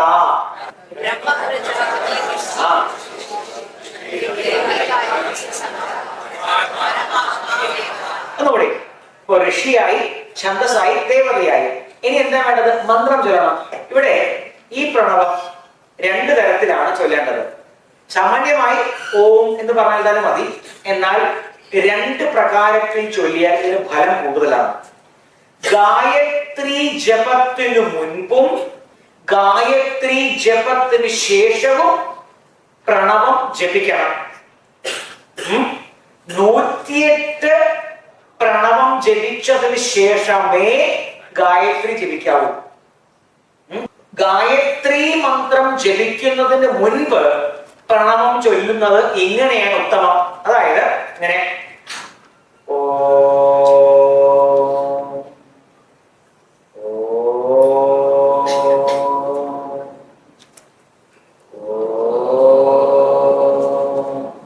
അത് കഴിഞ്ഞ് 108 തവണ ജപിച്ചു.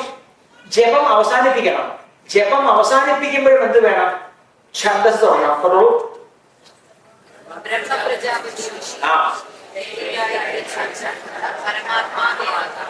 ഇപ്പൊ നിങ്ങൾ 108 തവണ പ്രണവം ജപിച്ചു കഴിഞ്ഞു. മനസ്സിലായല്ലോ? പ്രണവം ജപിച്ചു കഴിഞ്ഞു. ഇനി അടുത്ത ഘട്ടത്തിലേക്ക് പ്രവേശിക്കുകയാണ്. പ്രണവം ജപിച്ചു കഴിഞ്ഞാൽ എന്താ ചെയ്യേണ്ടത് പറഞ്ഞാൽ പ്രാണായാമം ചെയ്യണം. ആ പ്രാണായാമം ചെയ്യാനുള്ള മന്ത്രത്തിന് പറയുന്ന പേരാണ് ദശ പ്രണവം. 10 തവണ ഓംകാരം ജപിച്ചുകൊണ്ട് ചില മന്ത്രങ്ങൾ ചൊല്ലും. അതിന് പറയുന്ന പേരാണ് ദശ പ്രണവം. ആ ദശപ്രണവത്തിലെ മന്ത്രങ്ങൾ ഇങ്ങനെയാണ്: ഓം ഭൂ, ഓം ഭുവ, ഓം സ്വ, ഓം മഹ, ഓം ജന, ഓം തപ, ഓം സത്യം, ഓം തത്സവിതുർവരേണ്യം ഭർഗോ ദേവസ്യ ധീമഹി ധിയോ യോ ന പ്രചോദയാത്, ഓം ആപോ ജ്യോതിരസോ മൃതം ബ്രഹ്മ ഭൂഭുവ സ്വരോം. ഇതാണ് ദശപ്രണവം. ഇതിൽ 10 തവണ ഓംകാരം ജപിക്കുന്നുണ്ട്. 10 പ്രണവം ഉണ്ടോ നോക്കൂ, എണ്ണിക്കോളൂ. ഓം ഭൂ, ഓം ഭുവ, ഓം സ്വ, ഓം മഹ, ഓം ജന, ഓം തപ, ഓം സത്യം, ഓം തത്സവിതുർവരേണ്യം ഭർഗോ ദേവസ്യ ധീമഹി ധിയോ യോ ന പ്രചോദയാത്, ഓം ആപോ ജ്യോതിരസോ മൃതം ബ്രഹ്മ ഭൂർഭുവ സ്വരോം. അവസാനത്തത് സ്വരോം എന്ന് കാണാണല്ലോ. ആണ് 10ാമത്തെ ഓം. ഇത് പ്രാണായാമമായതുകൊണ്ട് ചുണ്ടുകൊണ്ട് എല്ലാം പാടിയ. വലത് കൈയാണേ. വലത്തെ കൈയിൽ നടുവിരൽ മടക്കുക. മോതിര വിരൽ ഇടത്തെ മൂക്ക് അടച്ചു പിടിക്കുക. ഇടനൂക്ക് അടച്ചു പിടിക്കുക. ഇടനൂക്ക് അടച്ചു പിടിച്ച് ചൂണ്ട് വിരൽ നെറ്റിയിലേക്ക് ചൂണ്ടുക. തുടരുത്, ചൂണ്ടുക. വ്യക്തമായല്ലോ? വലത് മൂക്ക് കൊണ്ട് പ്രാണൻ നന്നായി ഉള്ളിലേക്ക് എടുക്കുക. അടച്ചു പിടിക്കുക. 2 മൂക്കും അടച്ചു പിടിക്കുക. അല്പ നേരം ഇരിക്കുക. ഇടത് മൂക്കിലൂടെ പ്രാണൻ പതിയെ പുറത്തേക്ക് വിടുക. ഒരു 3 റൗണ്ട് ചെയ്യും.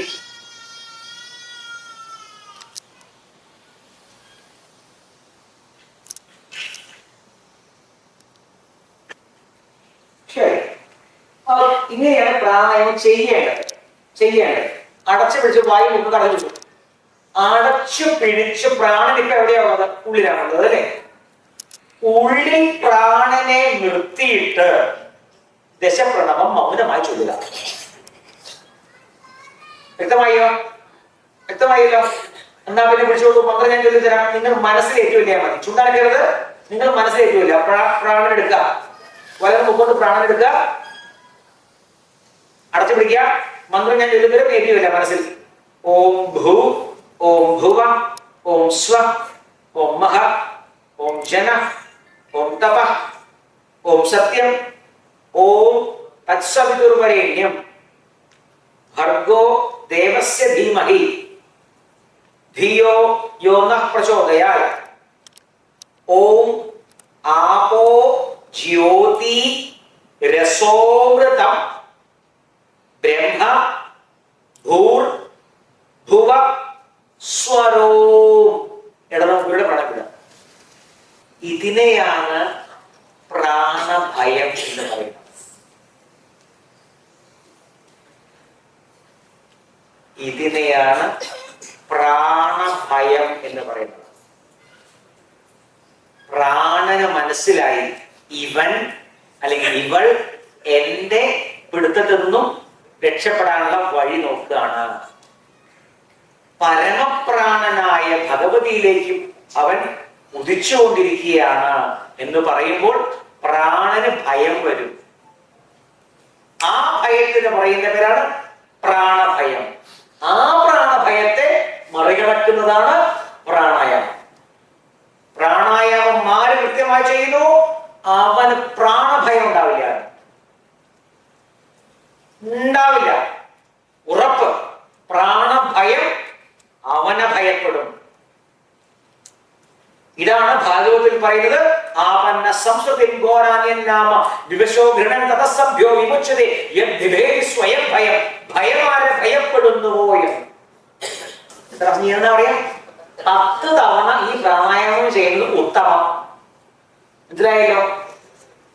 നിങ്ങൾ ഒരാഴ്ച അടുപ്പിച്ച് ചെയ്യൂ ആൻഡ് സീ ദ ഡിഫറൻസ്. അത്രയും സുഖം നിങ്ങൾ അനുഭവിക്കും, അത്രയും വിരസം അനുഭവിക്കും. ഈ പ്രാണായാമത്തിലൂടെ ആഭ്യന്തര ശുചിത്വമാണ് ഉണ്ടാവുന്നത്. പ്രണവം ചൊല്ലുമ്പോൾ അധികാരം കിട്ടി. അപ്പോഴും അശുചിയുടെ ഒരു വിഷയമുണ്ട്. പുറത്തുനിന്ന് കുളിക്കാൻ ചെടിക്കും ഒക്കെ ചെയ്യാം. ഉള്ളിലെ മാലിന്യം എങ്ങനെ പോകും? ഉള്ളിലെ മാലിന്യം കത്തിച്ചു കളയുന്നത് പ്രാണായാമം കൊണ്ടാണ്. അതുകൊണ്ടാണ് ഋഷി ആദ്യം പറഞ്ഞത് പ്രാണായാമ പരം തപ. ഓർമ്മയുണ്ടോ? പരമമായ തപസ് പ്രാണായാമമാണെന്ന് പറഞ്ഞ ഓർമ്മയുണ്ടോ? തപസ് എന്ന വാക്കിന്റെ തപസ് അഥവാ തപം എന്ന് പറഞ്ഞാ തപിക്കുന്നതാണ് തപസ് അല്ലെ? താപം തീയിട്ടെങ്കിൽ താപം ഉണ്ടാവുള്ളൂ. പ്രാണായാമമാകുന്ന താപം നമ്മുടെ ഉള്ളിലെ മാലിന്യങ്ങളെ കത്തിച്ചു കളയുന്നു. പ്രാണായാമം. ഇതാണ് ഗായത്രിയുടെ ദശപ്രണവ പ്രാണായാമം. അത്യധികം നിങ്ങൾ വിശ്വസിക്കാൻ, നിങ്ങൾ ചിന്തിക്കുന്നതിനപ്പുറത്താണ് ഈ പ്രാണായാമത്തിന്റെ ഫലം എന്ന് പറയുന്നത്. അപ്പൊ പ്രണവം ജയിച്ചു, ഗായത്രി പ്രാണായാമം, അതായത് ദശപ്രണവ പ്രാണായാമം കഴിഞ്ഞു. ഇനി ഗായത്രി മന്ത്രത്തിനുണ്ട് ഋഷി, ഛന്ദസ്, ദേവത ഉണ്ടല്ലോ അല്ലേ? തൊട്ടോളൂ. ഗാഭിനോ വിശ്വാമിത്ര ഋഷി, ഗായത്രി ഛന്ദ, സവിത ദേവത, ഋഷി ഛന്ദസ് ദേവത. ഇത് മൂന്നുമായി. ഇനി ഏതൊരു ദേവതയെയാണോ, ദേവതയുടെ മൂലമന്ത്രമാണോ ജപിക്കാൻ പോകുന്നത്? ശരി. അപ്പോ അങ്ങനെ വരുമ്പോ ആ ഗായത്രി എന്ന് പറയുന്ന പരമ്പൊരുളിനെ, ശ്രീഭഗവതിയെ, ശിവനുമായി ചേർന്ന് നിൽക്കുന്ന ശ്രീഭഗവതിയെ ഒരു ദേവതാ രൂപത്തിൽ നമ്മൾ ധ്യാനിക്കുകയാണ്. രൂപധ്യാനമാണ്. ആ രൂപധ്യാനത്തിലുള്ള ദേവതയാണ് അവിടെ പ്രതിഷ്ഠിച്ചിട്ടുള്ളത്, നമ്മുടെ പൂജ കഴിഞ്ഞിട്ടുള്ളത്. ശരി. ആ ദേവതയുടെ ധ്യാന ശ്ലോകം ചൊല്ലിത്തരാം. നോക്കി ചൊല്ലിക്കോളും. ഒന്നും കാണാനില്ല അല്ലേ? വരും. മുക്താ വിദ്രുമ ഹേമ നീലധവള ഛായൈർമുഖൈസ്ത്രീക്ഷണൈ യുക്താമിന്ദു നിബദ്ധരത്നമകുടാം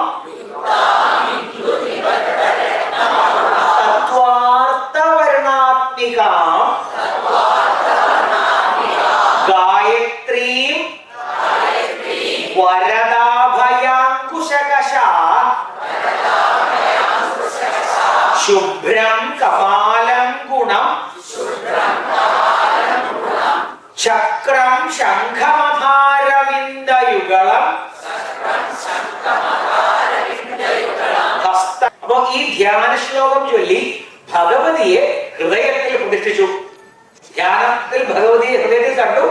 ശേഷം നിങ്ങൾക്ക് നിർദ്ദേശിച്ച അത്രയും സംഖ്യ ഗായത്രി ജപിക്കുക. മനസ്സിലായല്ലോ? ഓരോരുത്തരോടും സാമാന്യമായി ചിലപ്പോൾ നമ്മൾ ഓരോ സംഖ്യകളാണ് പറയാറുള്ളത്. സാമാന്യമായി പറയുന്നത് 108 ഗായത്രി ജപിക്കണം എന്നാണ്. 108 ഗായത്രി ജപിക്കണമെന്നാണ്. 108 ഗായത്രി ജപിക്കാൻ ആദ്യ കാലത്ത് നിങ്ങൾക്ക് പരമാവധി ഒരു 15 മിനിറ്റ് എടുത്തു വരാം. 15 മിനിറ്റ് ഒക്കെ എടുത്തു എന്ന് വരാം. 15 മിനിറ്റ് എടുത്തു എന്ന് വരാം. കാലക്രമേണ നിങ്ങളത് ഒരു 7 മിനിറ്റ് കൊണ്ടൊക്കെ ജപിച്ച് തീർക്കും. അത് കഴിഞ്ഞാൽ മന്ത്രം ജപിച്ചു കഴിഞ്ഞല്ലോ, വീണ്ടും എന്ത് ചെയ്യണം? ന്യസിക്കണം. ചെയ്തോളൂ. ഗാന്ധിനോ വിശ്വാമിത്ര ഋഷി ഗായത്രി ഛന്ദ സവിതാ ദേവത. അപ്പോൾ ഗായത്രി കഴിഞ്ഞു. ജപം അനുഷ്ഠാനം പൂർണ്ണമായിട്ടില്ല. ഗായത്രി ജപത്തിന് മുൻപും പിൻപും എന്ത് ജപിക്കണം എന്നാ പറഞ്ഞിട്ടുള്ളത്? ഓംകാരം ജപിക്കണം. ജപിച്ചോളൂ. പറഞ്ഞേ. ബ്രഹ്മ പ്രജാപതി ഋഷി ഗായത്രി ഛന്ദ പരമാത്മാ ദേവത. അപ്പോ ആദ്യത്തെ ശ്രദ്ധിക്കണേ. ആദ്യത്തേത് ഞാൻ പറഞ്ഞത് ഗായത്രി മന്ത്രം ജപിക്കുന്നതിന് മുൻപ് പ്രണവം എങ്ങനെ ജപിക്കണം എന്ന് പറഞ്ഞു. ഇനി ഗായത്രി മന്ത്ര ജപത്തിന് ശേഷം പ്രണവം എങ്ങനെ ജപിക്കുന്ന ഉത്തമം ഇതാണ് പറയാൻ പോണത്. ശ്രദ്ധിക്കുക. ആദ്യത്തെ എങ്ങനെ ജപിച്ചത്? ഓ ഇങ്ങനെയാണ്. ഇനി ജപിക്കാൻ പോണ വ്യത്യാസം ഉണ്ടാവും.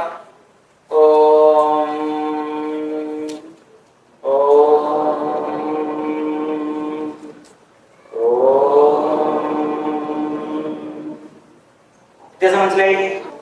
ആദ്യത്തേത് മന്ത്രം ഉണരുകയാണ്. എന്റെ ഉള്ളിൽ മന്ത്രസ്ഥമായ ദേവതയുടെ ഉദയമാണ്. അത് കഴിഞ്ഞാൽ ഉദിച്ച ദേവത ഗായത്രിയായി പരിരസിക്കുകയാണ്. പിന്നീടോ ഞാൻ തന്നെ ആ ദേവതയുടെ മൂലത്തിലെ അത്യുന്നതമായ അവസ്ഥ. ഒന്നുമില്ലായ്മയ്ക്ക് നമ്മൾ എന്താ പറയാ അറിയോ? ശൂന്യം എന്നല്ലേ പറയാ. ശൂന്യം. ഇനി അങ്ങോട്ട് പൂജിക്കാനില്ലാത്ത വിധത്തിൽ പൂജ്യമായത്. പൂജനീയം എന്നാണ് പൂജ്യത്തിനർത്ഥം. വാല്യൂലെസ് എന്നല്ല. എല്ലാ വാല്യൂകളും ഏതിൽ ഒടുങ്ങുന്നുവോ അത് പൂജ്യം. സീറോ ഈസ് ഈക്വൽ ടു വേദാന്ത. വേദാന്തത്തിന്റെ അക്കമാണ് പൂജ്യം എന്നർത്ഥം. വേദാന്തം എന്ന വാക്കിനെ എങ്ങനെയാ അക്കത്തിൽ എഴുതാണ്? ഒരു പൂജ്യം വെച്ചാൽ മതി, അത് വേദാന്തായി. വട്ടം. ആ വട്ടത്തിനെ പറയുന്നത് പൂജ്യം എന്നും പറയും, ഭഗവതി എന്നും പറയും. ഭഗവതിയാകുന്ന ആ പൂജ്യത്തിന്റെ ഉള്ളിൽ എന്നെ ഉറപ്പിക്കുക.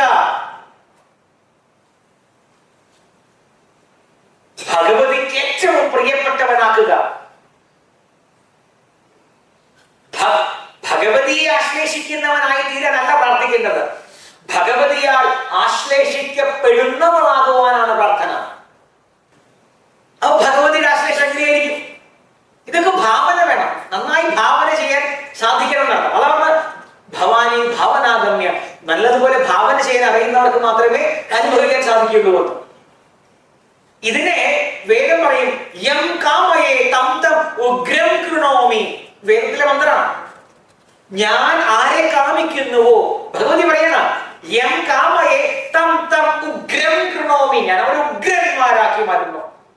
തം തം തം തം ഉഗ്രം കൃണോമി തം ബ്രഹ്മാണം, അവരെ ഞാൻ ബ്രഹ്മജ്ഞാനികളാക്കി മാറ്റുന്നു. തം ഋഷിം, മന്ത്രദ്രഷ്ടാക്കളാക്കി മാറ്റുന്നു. തം സുമേധാം, ഗംഭീരമായ മേധയ്ക്ക് ഉടമകളാക്കി മാറ്റുന്നു. ഭഗവതിയുടെ സ്റ്റേറ്റ്മെന്റ് ആണ്, the stamp of my mother. Bhagavathi നൽകുന്ന ഉറപ്പാണ്. ശരി, ആ ഉറപ്പ്, ആ ശൂന്യതയിൽ തന്നെയാണ് ഇപ്പോ ഗായത്രി മന്ത്രം ജപിച്ച് ഓംകാരത്തിൽ നിങ്ങൾ ഒടുങ്ങുന്നുണ്ടല്ലോ, ഒടുങ്ങിയില്ലേ?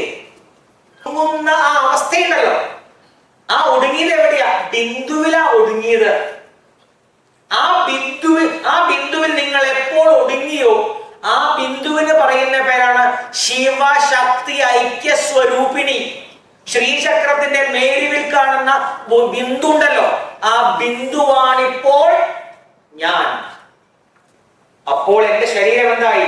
സാക്ഷാൽ മേരുവായി, ഞാൻ തന്നെ ശ്രീചക്രവുമായി. ആലോചിക്കൂ, ആരായി എവിടുന്ന് എവിടേക്ക് എത്തി എന്ന് ചിന്തിക്കൂ. ഇതാണ് ഗായത്രി സാധന. അതുകൊണ്ടാണ് പറയുന്നത് ഗായത്രിയാൽ പരം. ഗായത്രിക്ക് അപ്പുറം ഒന്നുമില്ല എന്ന് പറയാൻ കാരണം, വേദം പറയാൻ കാരണം, ഋഷിമാർ പറയാൻ കാരണം അതാണ്. ശരി, ഭഗവതിയെ നമ്മൾ അനുഭവിക്കുകയാണ്. ആ ഭഗവതി ഏതെല്ലാം രൂപത്തിൽ എന്നിൽ നിറയണം, അതൊരു പ്രാർത്ഥനയാണ്. ആ പ്രാർത്ഥന ചൊല്ലിക്കോളൂ. ശ്രദ്ധാം ചൊല്ലിക്കോളൂ. ബുദ്ധിം യശഃപ്രജ്ഞാം വിദ്യാം ഭക്തിം ശ്രിയം ബലം ആയുഷ്യം തേജ ആരോഗ്യം ദേഹിമേ വേദാംബികേ. എളുപ്പമായി എല്ലായി. ശ്രദ്ധ, ബുദ്ധി, യശസ് വേണമെന്ന് പറഞ്ഞാൽ എന്റെ ഉള്ളിലെ സദ്ഗുണങ്ങളുടെ കീർത്തി വ്യാപിക്കുന്നതിനെയാണല്ലോ യശ എന്ന് പറയുന്നത്. അപ്പൊ എനിക്ക് യശസ് വേണം എന്റെ ഭഗവതി എന്ന് പറയുമ്പോൾ എന്റെ ഉള്ളിൽ ജ്ഞാനവും ഐശ്വര്യവും നിറഞ്ഞു നിൽക്കുന്ന അവസ്ഥ ഉണ്ടാകുന്നു എന്നതിന്റെ തെളിവല്ലേ എന്റെ യശസ്. എളുപ്പം എന്താ? ഭഗവതി എനിക്ക് യശസ് വേണം എന്ന് പറഞ്ഞാൽ എല്ലാം ആയി. അത് മനസ്സിലായോ? പക്ഷെ നമ്മൾ യശസ് മാത്രമല്ല കാര്യങ്ങൾ പറഞ്ഞിട്ട് ശ്രദ്ധ, ബുദ്ധി, യശ. അടുത്ത് പറഞ്ഞു the fourth plane of the intellect, പ്രജ്ഞ. ഓർമ്മയുണ്ടോ? ശ്രദ്ധ, ബുദ്ധി, യശ, പ്രജ്ഞ, വിദ്യ, ശരീരം സ്വരൂപം സദാവാകളത്രം വിശിഷ്ടാരിദ്രം ധനം മേരുല്യം മനശ്ചേന ലഗ്നം ഗുരോരംഘ്രിപത്മേ തതക്യം തതക്യം തതക്യം തതക്യം. ശങ്കരാചാര്യനാണ് അല്ലേ ഗുരുഷ്ടകം അല്ലെ? ശരീരം സ്വരൂപം, നല്ല രൂപം. എന്റെ എല്ലാ സാധാരണ മനുഷ്യന്മാരെ പ്രാർത്ഥിക്കുന്ന ആളുകൾ ശരീരം സ്വരൂപം തഥാ വാകളത്രം, ഭാര്യ സുന്ദരിയായ ഭാര്യ, യശാരുചിത്രം, നല്ല യശസ്, ധനം മേരുതുല്യം, മേരുവിന് സമാനമായ ധനം, ഇതൊക്കെയുണ്ട്. പക്ഷെ മനശ്ചേന ലഗ്നം ഗുരോരംഘ്രിപത്മേ, ഗുരുനാഥന്റെ പാദങ്ങൾ ഹൃദയത്തിലില്ലെങ്കിൽ മനശ്ചേന ലഗ്നം ഗുരോരംഘ്രിപത്മേ തതകിം തതകിം തതകിം തതകിം. പിന്നെ എന്താ കാര്യം? ഞാൻ ചോദിച്ചതല്ല, അത് ശങ്കരാചാര്യ ചോദിക്കുക. അപ്പൊ അതേപോലെ തന്നെയാണ് ഗുരുവിന്റെ പാദങ്ങൾ, അതുപോലെ ഈശ്വരിയുടെ പാദങ്ങൾ, അമ്മയുടെ പാദങ്ങൾ. ഇന്ന് ആദിശങ്കരാചാര്യരുടെ ജയന്തിയാണ് അല്ലേ? എന്താ അദ്ദേഹത്തിന്റെ മാതൃപഞ്ചകമൊക്കെ എടുത്ത് ഒന്ന് വായിക്കേണ്ടതാണ് ഇന്നത്തെ ദിവസമെങ്കിലും. വേദാന്തത്തിന്റെ പരമസൂര്യനായിരുന്ന ഭഗവാൻ ശങ്കരൻ പോലും അമ്മ മരിക്കാൻ കാലത്തോടെ ഓടി വന്നുല്ലേ. ഐഡന്റിഫൈ ചെയ്യാൻ പറ്റും നമ്മുടെ വികാരങ്ങളോടാണ്. ആ വികാരങ്ങൾ ഭക്തിയായി പരിവർത്തനം ചെയ്യിപ്പിക്കുവാൻ സാധിക്കുകയാണെങ്കിൽ ഈശ്വരീയ അവിവേകം അനുഭവിക്കുവാൻ സാധിക്കുമെന്ന് തിരിച്ചറിഞ്ഞത് കൊണ്ടാണ് ഭക്തിക്ക് ഇത്രമേൽ പ്രാധാന്യങ്ങൾ നൽകിയത്. അപ്പൊ പറയണം ശ്രദ്ധ, ബുദ്ധി, യശപ്രജ്ഞ, വിദ്യ, ഭക്തി. ഭഗവതി നല്ല ഭക്തി തരണേ. ശ്രിയം, ഐശ്വര്യം. ശ്രീ എന്ന് പറഞ്ഞാൽ ഐശ്വര്യം. ശ്രിയം, ബലം, നല്ല ബലം വേണം. ഇപ്പൊ സാധാരണ എവിടെയെങ്കിലൊക്കെ പോയിട്ട് ഇവിടെ പക്ഷെ വ്യത്യാസം ഉണ്ടാവും. സാധാരണ എവിടെയെങ്കിലൊക്കെ പോയിട്ട് നമ്മൾ പറയണം, അപ്പൊ അവർ അമ്മയോട് ചോദിക്കാം, അമ്മേ എത്ര വയസ്സ് വരെ ജീവിച്ചിരിക്കുന്നതാണ്? ഓ ആരെ കൊണ്ട് പറയിപ്പിക്കേണ്ട പോയി കിട്ടിയാണ്,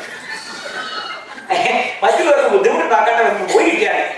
എന്തിനാ ഈ ഇഹലോകത്തോട് ഇത്രയും ഒരു വിപ്രതിപത്തി? എന്തിനാ? എന്നെ ലോകം മനസ്സിലാക്കുന്നില്ല, ഞാൻ എന്തൊക്കെ ലോകത്തിന് വേണ്ടി ചെയ്തു.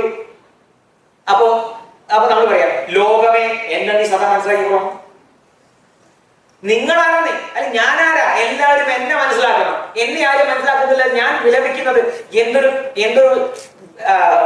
ഇഡിയോട്ടിക് ആയിട്ടൊരു കൺസെപ്റ്റ് ആണ്. ആലോചിച്ചു, നിങ്ങൾക്ക് നിങ്ങൾ മനസ്സിലായിട്ടുണ്ടോ? അല്ലെങ്കിൽ എനിക്ക് മനസ്സിലായിട്ടുണ്ടോ? ഇല്ല. പിന്നെ ആചാരം മനസ്സിലാക്കുക. എനിക്ക് പോലും എന്നെ മനസ്സിലായിട്ടില്ല, അല്ലെങ്കിൽ നിങ്ങൾക്ക് നിങ്ങളെ മനസ്സിലായിട്ടില്ല.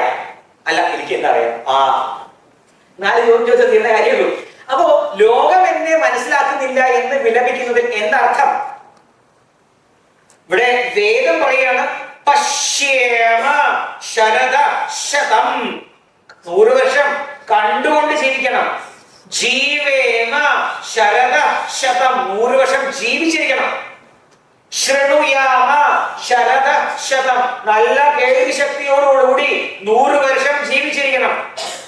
പ്രബ്രവാമ ശരദ ശതം, പറയുവാനുള്ള വല്ല വാക്ശക്തിയോടുകൂടി 100 ശരത്കാലം ജീവിച്ചിരിക്കണം.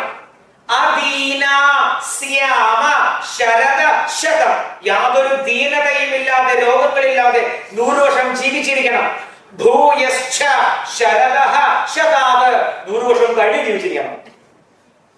ഇത് വേദമന്ത്രമാണ്. അപ്പോൾ ഈശ്വരൻ കൽപ്പിച്ചു തന്നിട്ടുള്ളത് 100 വർഷത്തെ ആയുസ. അത്രയധികം ഈശ്വരിയെ അനുഭവിക്കാൻ സാധിക്കുകയാണെങ്കിൽ പിന്നെ ഭഗവതിയാണ് നമ്മളെ കൊണ്ട് നടക്കുന്നത്. അതിന്റെ പ്രാർത്ഥനയാണ് ഇവിടെ ചൊല്ലിയത്. ശ്രദ്ധ എന്ന് പറഞ്ഞാൽ എന്താ അറിയോ?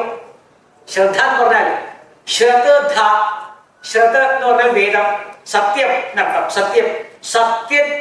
സത്യത്തെ മുറുകെ പിടിക്കുന്നതാണ് ശ്രദ്ധ എന്ന് പറയുക. ശ്രദ്ധ സത്യത്തെ മുറുകെ പിടിക്കുക. ശ്രദ്ധ, ബുദ്ധി നേരത്തെ പറഞ്ഞു.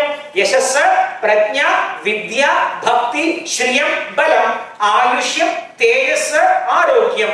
ദേഹിമേ വേദാംബികേ. ഇവിടെ വേദാംബികെ എന്ന ഭാഗം മാറ്റി നിങ്ങൾ ഗുരുവായൂരപ്പന്റെ മുന്നിൽ പോയിട്ടാണ് നിൽക്കുന്നത് എങ്കിൽ ദേഹിമേ ജനാർദ്ദന. എറണാകുളത്തപ്പന്റെ മുമ്പിലാണെങ്കിൽ ദേഹിമേ പരമേശ്വര. കൊടുങ്ങല്ലൂരമ്മയുടെ മുമ്പിലാണെങ്കിൽ ദേഹിമേ പരമേശ്വരി. ഏത് ദേവതയുടെ മുന്നിൽ പോയിട്ടുള്ള പ്രാർത്ഥന കൂടിയാണ്. വ്യക്തമായോ? ശരി, ഇതാണ് നമ്മുടെ അനുഷ്ഠാന പദ്ധതി. ശ്രിയം, ബലം, ആയുഷ്യം, നല്ല ആയുഷ് വേണം. അപ്പൊ സത്യത്തെ മുറുകെ പിടിക്കാനുള്ള ധൈര്യത്തെയാണ് ശ്രദ്ധ എന്ന് പറയുന്നത്.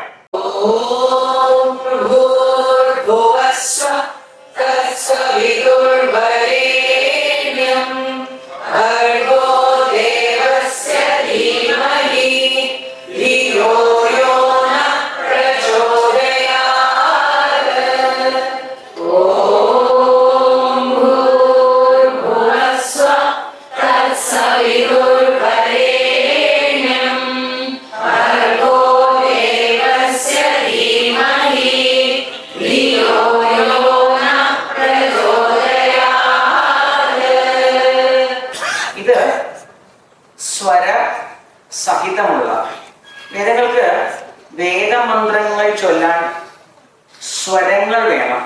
അപ്പോ മുഖ്യമായിട്ട് 3 സ്വരങ്ങളാണ്. 3 അല്ല, 4 ഉണ്ട്. എന്നാലും സാമാന്യമായി നമ്മൾ 3 പറയും. സ്വരങ്ങളാണ് വേദം ചെല്ലാനുള്ളത്. അതിന് ആദ്യത്തെ പറയും ഉദാത്തം എന്നാ പറയുക. അനുദാത്തം, സ്വരിതം, അങ്ങനെയൊക്കെയാണ് പറയുക. 3 സ്വരങ്ങളാണ്. 4ാമത് പ്രചയം. ഉദാത്താനുദാത്ത സ്വരിത പ്രചയങ്ങൾ ചേർത്താണ് വേദമന്ത്രങ്ങൾ ചെല്ലേണ്ടത്. അതിൽ പറയുന്ന പ്രകാരം ഋഗ്വേദീയ പാരമ്പര്യത്തിൽ അഥവാ ഋഗ്വേദത്തിലെ ഗായത്രി മന്ത്രമാണ് നിങ്ങളൊക്കെ ചൊല്ലി പഠിപ്പിച്ചിട്ടുള്ളത്. യജുർവേദത്തിലുള്ള ഗായത്രിക്കും ഋഗ്വേദത്തിലുള്ള ഗായത്രിക്കും ചൊല്ലുന്നതിൽ വ്യത്യാസമുണ്ട് എന്നർത്ഥം. ഭൂ എന്ന് പറഞ്ഞാൽ ശ്രദ്ധിക്കുക, ഭൂലോകം എന്ന് പറഞ്ഞാൽ ശാരീരികമായ ലൗകികമായ അവസ്ഥ. ബുദ്ധിയും ബോധവും വികാസവും എല്ലാം ശരീരത്തിൽ വരെ മാത്രമാണ്. അതിന് പറയുന്ന ആ ലോകത്തിന് പറയുന്നതാണ് ഭൂലോകം എന്നുള്ളത്. രണ്ടാമത് പറയുന്ന ഭൂവർലോകം, അത് പ്രാണന്റെ ലോകമാണ്. പ്രാണൻ സൂര്യലോകം എന്നാണ് സ്വർലോകത്തിന് അർത്ഥം. ഇതാണ് സൂര്യലോകം. നമ്മള് സ്വർലോകം അഥവാ സ്വർഗം എന്നുള്ളതിന് അർത്ഥം പറയാൻ പറഞ്ഞാൽ ശ്രദ്ധിക്കാം, സ്വമ്മിലേക്കുള്ള ഗമനമാണ് സ്വർഗം. സ്വമിതി ആത്മാ, സ്വമിതി ആത്മാ, ആത്മാവിലേക്കുള്ള ഗതി, ചുവടുകൾക്ക് പറയുന്ന പേരാണ് സ്വർഗം.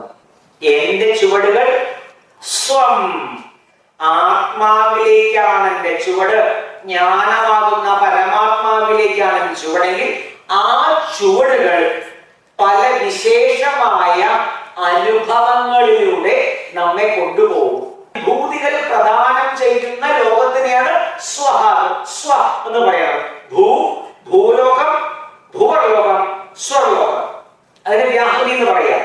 ഇത് 3 അല്ല ശരിക്കുള്ളത് കേട്ടോ, 7 ഉണ്ട്.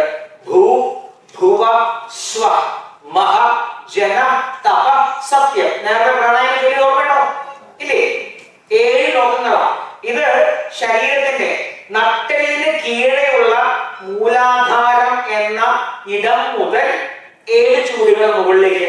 ഭൂ, ഭുവ, സ്വ, ജന, മഹ, തപ, സത്യം. സത്യം എന്നോടി 7 ലോകം കീഴ്പോടുണ്ട്. അറിയാം, ആതലം, സുതലം, വിതലം, തലാതലം, രസാതലം, മഹാതലം, പാതാളം. അപ്പൊ അരയ്ക്കുന്ന കീഴ്പോട്ട് 7 ലോകം, ഇവിടുന്ന് മുകളിലേക്ക് 7 ലോകം. 7 14 ലോകത്തിന് അധിപതിയാണ് ആര്? മഹാവിഷ്ണു. നിങ്ങൾ കേട്ടില്ലേ? ആ 7നെ സംഗ്രഹിച്ചിരിക്കുകയാണ് ഭൂ, ഭുവ, സ്വ.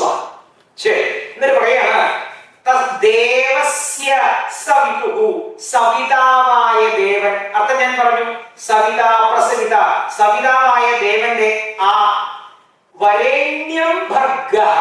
വരേണ്യം എന്ന് പറഞ്ഞാൽ വരിക്കുവാൻ യോഗ്യമായത്, സ്വീകരിക്കുവാൻ യോഗ്യമായത്, വരേണ്യം. ഈ മന്ത്രത്തിൽ വരേണ്യം എന്ന ശബ്ദം ഉള്ളത് കൊണ്ട് ഗായത്രി മന്ത്രം നന്നായി ചൊല്ലുന്ന ഒരാൾക്ക് വശ്യത കൂടും. അയാളെ ലോകം കാമിക്കാൻ തുടങ്ങും.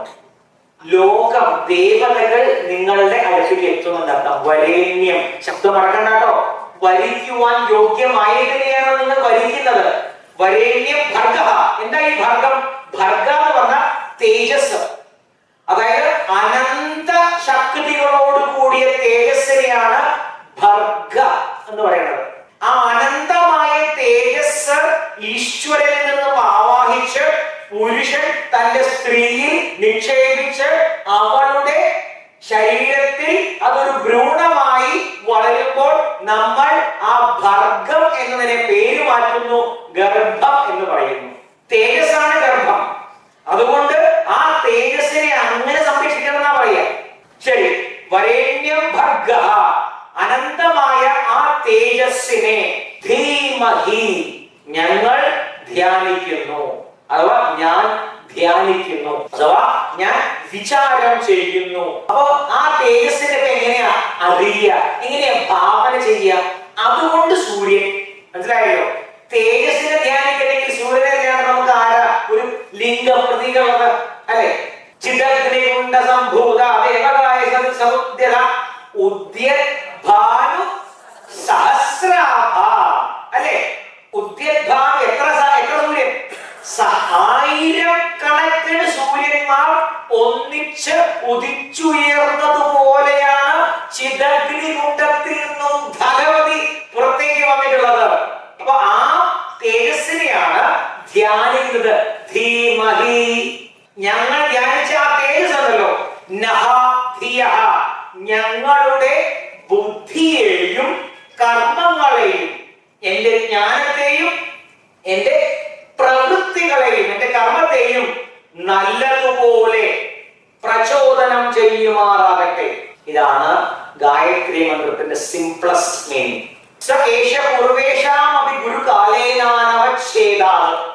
സകല ഗുരുക്കന്മാർക്കും ഗുരുവായിട്ടുള്ള ആ ഗുരു, കാലം കൊണ്ടും ദേശം കൊണ്ടും മുറിച്ചു മാറ്റുവാൻ സാധിക്കാത്ത ആ ഗുരു. ആരാ ഗുരു? ഇവിടെ അഭിവാദ്യം ചെയ്യുമ്പോഴേ ഒരു വ്യക്തിയെയല്ല, പരമമായ പരാത്പര ഗുരുവിനെയാണ് അഭിവാദ്യം ചെയ്യുന്നതെന്ന ബോധ്യം വേണം അർത്ഥം. ആ ഗുരുവിന്റെ പേരാണെന്ത്? പ്രണവം അഥവാ ഓം. ആ പ്രണവത്തെ എങ്ങനെയാ, ആ ഗുരുവിനെ എങ്ങനെയാ ഉപാസിക്കേണ്ടത്? തത് ജപ തദർത്ഥഭാവനം. പ്രണവത്തെ, ഓംകാരത്തെ അർത്ഥഭാവനയോട് കൂടി ജപിക്കണം. പരിപാവനമായ പ്രണവത്തിന്റെ അർത്ഥഭാവനയാണ് ഗായത്രി. പ്രണവം ജപിക്കേണ്ടത് അപ്പോൾ ഗായത്രിയുമായി ചേർത്താണ്. പ്രണവത്തിന്റെ രഹസ്യമാണ് ഗായത്രി, അഥവാ ഗായത്രിയുടെ ആത്മാവാണ് പ്രണവം. ഗായത്രി അടിസ്ഥാനമായി ഒരു ധ്യാനമാണ്. ഗായത്രി മന്ത്രമില്ലെങ്കിൽ ധ്യാനം എന്ന ആശയം ലോകത്തില്ല. നോക്കൂ, ഈ ധീമഹി ശബ്ദം കൊണ്ട് തുടങ്ങുന്ന ഒരു പുരാണമുണ്ട്. ഏതാണത്? ഭാഗവതം. സത്യം പരം ധീമഹി. ഗായത്രി മന്ത്രത്തിലെ ധ്യാനം എന്ന ആശയത്തെ വ്യാഖ്യാനിക്കുവാൻ വേണ്ടി ഭഗവാൻ വേദവ്യാസൻ എഴുതിയിട്ടുള്ള കൃതിയുടെ പേരാണ് ശ്രീമദ് ഭാഗവതം. സത്യം പരം ധീമഹി തുടങ്ങി കൃഷ്ണനിലൂടെ വളർന്ന് സത്യം പരം ധീമഹി എന്ന ക്രിയയിൽ അവസാനിക്കുന്ന കൃതിയാണ് ശ്രീമദ് ഭാഗവതം. ഗായത്രി മന്ത്രത്തിന്റെ ധ്യാനാത്മകതയെ കുറിച്ച് വ്യാഖ്യാനിക്കുവാൻ ഇനിയും ബാക്കിയാണ്. അപ്പൊ ഇവിടെ പറയുകയാണ് ഗായത്രി ധ്യാനമാണ്. ധീമഹി, മെഡിറ്റേറ്റ് അപ്പോൺ. എന്തിനെയാണ് ധ്യാനിക്കുന്നത്? തദ്വർഗഃ, ഭർഗ തേജസ്സിനെ, that brilliance, meditating upon that brilliance, അതിനെയാണ് ധ്യാനിക്കുന്നത്. ഏത് തരത്തിലുള്ള തേജസ്സിനെയാണ് ധ്യാനിക്കുന്നത്? വരേണ്യം ഭർഗഃ, ഉത്തമ തേജസ്സിനെ, highest kind of brilliance. ആരുടെയാണ് ആ തേജസ്? ദേവന്റെ, ദേവസ്യ. സവിതുഃ ദേവസ്യ വരേണ്യം ഭർഗഃ. സവിതാവിന്റെ ഉത്തമമായ തേജസ്സിനെയാണ് ഞാൻ ധ്യാനിക്കുന്നത്. The entity that give life creation. എന്തിനാ ധ്യാനിക്കുന്നത്? പ്രചോദയാത്, so that it may inspire or propel. പ്രചോദയാത് ധ്യാനിച്ചു കഴിഞ്ഞു. അത് എന്തിനെയാ പ്രചോദിപ്പിക്കുന്നത്? നഹ ധിയഃ, ഞങ്ങളുടെ ബുദ്ധിയെ പ്രചോദിപ്പിക്കുന്നു. our intelligence. ഏത് വഴിയിലേക്കാണ് അതിന്റെ പ്രചോദനം? ഭൂ ഭുവ സ്വ, സത് ചിത് ആനന്ദം. That is Om is equal to സച്ചിദാനന്ദം. ഇതാണ്, ഈ സച്ചിദാനന്ദമാണ് സാക്ഷാൽ ഗായത്രി. ഞാൻ ദേവതയെ പരിചയപ്പെടുത്താൻ പോവാണ്. ഇതാണ് മുക്ത വിദ്രുമ ഹേമനീല ധവള ഛായൈർമുഖൈസ്തീക്ഷണൈ യുക്താനന്ദോ നിബദ്ധരത്നമുകുടാം തത്വാർത്ഥ വർണ്ണാത്മികം ഗായത്രി വരദാഭയാങ്കുശകശാം ശുഭ്രം കപാലം ഗുണം ശംഖം ചക്രം ധാരയിതൈകളും ഹസ്തൈർവഹന്തിം ഭജേ എന്ന് പറയുന്ന ആ ധ്യാനത്തിൽ പറഞ്ഞിട്ടുള്ള ഭഗവതിയാണ് ഈ രൂപം. മുക്ത വിദ്രുമ ഹേമ നീല ധവള, അഞ്ചായി. മുക്ത, മുക്ത, വിദ്രുമം പവിഴം, ഹേമം സുവർണം, നീലം ഇന്ദ്രനീലം, ധവളം സ്ഫടികം ട്രാൻസ്പെറന്റ്. ഇങ്ങനെയുള്ള അഞ്ചു മുഖത്തോടു കൂടിയവൾ മുക്ത വിദ്രുമ ഹേമ നീല ധവള ഛായൈർ മുഖൈ ത്രീക്ഷണൈ. മൂന്ന് കണ്ണുകളാണ്, ഓരോന്നിലും മൂന്ന് കണ്ണുകൾ കണ്ടില്ലേ? ത്രീക്ഷണൈ. യുക്താം ഇന്ദു നിബദ്ധ രത്നമകുടാം. ഇന്ദു ചന്ദ്രനെ കണ്ടില്ലേ? നിബദ്ധ രത്നമകുടാം, രത്നങ്ങൾ പതിച്ച കിരീടത്തോട് കൂടിയവൾ. തത്വാർത്ഥ വർണ്ണാത്മിക, തത്വങ്ങളെ പ്രകാശിപ്പിക്കുന്ന രൂപത്തോടു കൂടിയവൾ. ഗായത്രി വരദ അഭയ, വരദഹസ്തവും അഭയഹസ്തവും. വരദ അഭയ അങ്കുശ, കശം ചമടി. ശുഭ്രകപാലം, ശുഭ്രകപാലം, ശുഭ്ര എന്ന് പറഞ്ഞാൽ വൈറ്റ്, കപാലം എന്ന് പറഞ്ഞാൽ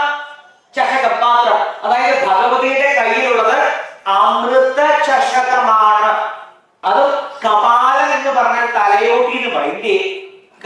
അപ്പൊ എന്തായി? ഭഗവതിയുടെ കയ്യിലുള്ള അമൃത ചഷകമാണ് എന്ത്? എന്റെ തലയോട്, എന്റെ കപാലം. അപ്പോൾ ഭഗവതിയുടെ കയ്യിലാണ് എന്റെ ഈ കപാലം ഉള്ളതെങ്കിലോ ഇതിനുള്ളിൽ എന്തേ ഉണ്ടാവുള്ളൂ? അമൃതമാണ് ഉണ്ടാവുക. ഗുണം, ഗുണം എന്ന് പറഞ്ഞാൽ കയറ്, ശരി. ശംഖം, ചക്രം, ഭഗവതിയുടെ കയ്യിലുള്ളതാണ്. ഒന്ന് ശംഖ്, ശംഖ് എന്ന് പറഞ്ഞാൽ വേദവാണി, വേദവാണി, വാക്ക്. ശംഖ് എന്ന് പറഞ്ഞാൽ പ്രണവധ്വനിയാണ്.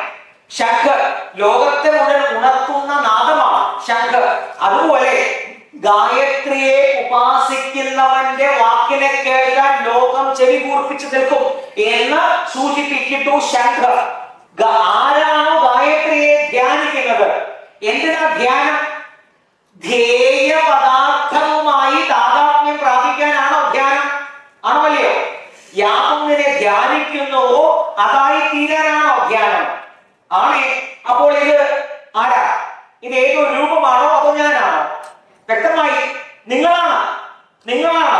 അപ്പോൾ കപാലമായി, അഭയമായി, വരദമായി, എല്ലാമായി. ശംഖം, ചക്രം.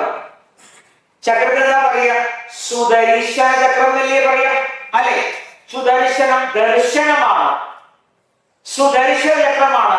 സോ ഗായത്രിയെ ഇങ്ങനെ ഉപാസിക്കുന്നവന്റെ കാഴ്ചപ്പാട് അത്രയും വ്യക്തമായിരിക്കും എന്നറിയുക. സുദർശനം, അവന്റെ രണ്ടാമത്തെ കണ്ണല്ല മൂന്നാമത്തെ കണ്ണ് തുറക്കുമെന്നർത്ഥം. കാഴ്ചയ്ക്കും അപ്പുറത്തുള്ള കാഴ്ചയ്ക്ക് പറയുന്ന പേര് ദർശനം. ദൃശ്യത്തെ അനേന ഇതി ദർശനം. കാഴ്ചയ്ക്ക് അപ്പുറത്തുള്ള കാഴ്ചയാണ് ദർശനം. അത് സുദർശനമാണ്. അവിടുത്തെ അവസാനം പറയുന്നത് അരവിന്ദ യുഗളം. ഇവിടെ വിജയിക്കണം.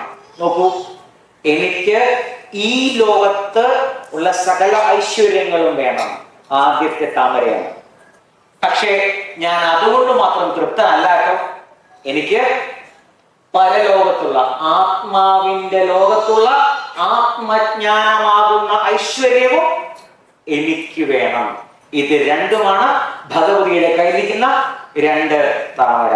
ഗായത്രി എന്നുള്ളത് മനുഷ്യ ശരീരം തന്നെയാണ്, മനുഷ്യൻ തന്നെ. ഗായത്രി മന്ത്രത്തിൽ എത്ര അക്ഷരമാണ്? 24 അക്ഷരം.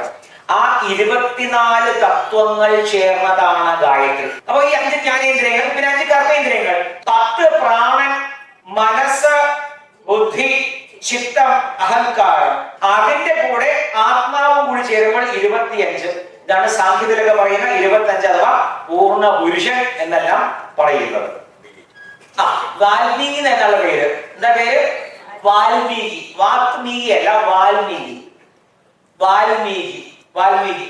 അദ്ദേഹം ഈ ഗായത്രി മന്ത്രത്തിന്റെ സൗന്ദര്യത്തിൽ മുഗ്ധനായി ഇനി ഒരു രക്ഷയില്ല, ഗായത്രി മന്ത്രത്തിൽ പറഞ്ഞിരിക്കുന്ന സവിതാവിനെ ധ്യാനിക്കുവാൻ, സവിതാവിന്റെ ആശയത്തെ പറഞ്ഞ് അവതരിപ്പിക്കുവാൻ അന്ന് അദ്ദേഹം ജീവിച്ചിരിക്കുന്ന കാലത്ത് ജീവിച്ചിരുന്ന രാമൻ എന്ന് പറയുന്ന ഗായത്രിയുടെ സാക്ഷാൽ ഗായത്രി തന്നെയായ രാമന്റെ കഥ പറയുവാൻ ഗായത്രി മന്ത്രത്തിലെ ഓരോരോ അക്ഷരത്തെയും 1000 വീതം ശ്ലോകങ്ങളെ കൊണ്ട് വ്യാഖ്യാനിച്ച് രാമായണം എഴുതി. 24,000 ശ്ലോകങ്ങളാണ് രാമായണത്തിലുള്ളത്. സാക്ഷാൽ വാൽമീകിയുടെ രാമായണം.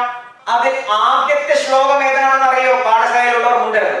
തപസ്വാധ്യായ നിരതം തപസ്വി വാഗ്വിദാംബരം നാരദം പരിപപ്രച്ഛ വാൽമീകിർ മുനി പുംഗവം.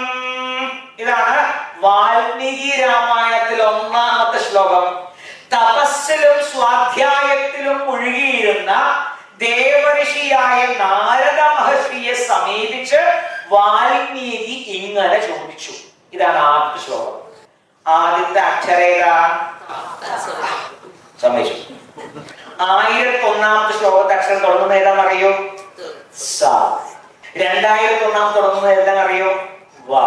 അഥവാ രാമായണത്തിൽ 24 ശ്ലോകത്തെ 1000 വീതമാക്കി മുറിച്ചാൽ അതിലെ ആദ്യത്തെ 1000 വീതമുള്ള ശ്ലോകങ്ങളിൽ ആദ്യത്തെ അക്ഷരം എടുത്താൽ അതൊരു മന്ത്രമായി. തത്സവിതുർവരേണ്യം ഭർഗോ ദേവസ്യ ധീമഹി ധിയോ യോ നഃ പ്രചോദയാത്. സോ ഗായത്രി മന്ത്രത്തിന്റെ വ്യാഖ്യാനമാണ് സാക്ഷാൽ ശ്രീരാമായണം. ഭഗവാൻ വിഷ്ണുവിന് എത്ര അവതാരങ്ങളാണ് ഭാഗവതത്തിൽ പറഞ്ഞിരിക്കുന്നത്? ശ്രീമദ് ഭാഗവതത്തിൽ മഹാവിഷ്ണുവിന്റെ എത്ര അവതാരങ്ങളെ കുറിച്ചാണ് പറഞ്ഞിരിക്കുന്നത് ഞാൻ പേര് വായിക്കാൻ പോവാണ്. ഒന്ന്, ആദിനാരായണൻ അഥവാ ആദി പുരുഷൻ. രണ്ട്, നാല് കുമാരന്മാർ, സനകൻ, സനന്ദനൻ, സനൽകുമാരൻ, സനാതനൻ. മൂന്നാമത് വരാഹം. നാലാമത്തെ അവതാരത്തിന്റെ പേര് നാരദൻ. 5 നരനാരായണന്മാർ. 6ാമത്തെ അവതാരം കപിലൻ. 7ാമത്തെ അവതാരത്തിന്റെ പേര് ദത്താത്രേയൻ. 8ാമത്തെ അവതാരം യജ്ഞപുരുഷൻ, യജ്ഞം. 9ാമത്തെ അവതാരം ഋഷഭദേവൻ. 10ാമത്തെ അവതാരം പൃഥു. ഇതെല്ലാം ഈ രാജാക്കന്മാരുടെ എല്ലാ കഥകളും ഭാഗവത്തിലുണ്ട്. 11ാമത് അവതാരം മത്സ്യം. 12 കൂർമ്മം. 13 ധന്വന്തരി. 14 മോഹിനി. 15 നരസിംഹം. 16 വാമനൻ. 17 ഹയഗ്രീവൻ. 18 ബലരാമൻ. 19 പരശുരാമൻ. 20 വേദവ്യാസൻ. 21 ശ്രീരാമൻ. 22 ശ്രീകൃഷ്ണൻ. 23 ശ്രീബുദ്ധൻ. 24ാമത് അവതാരം കൽക്കി.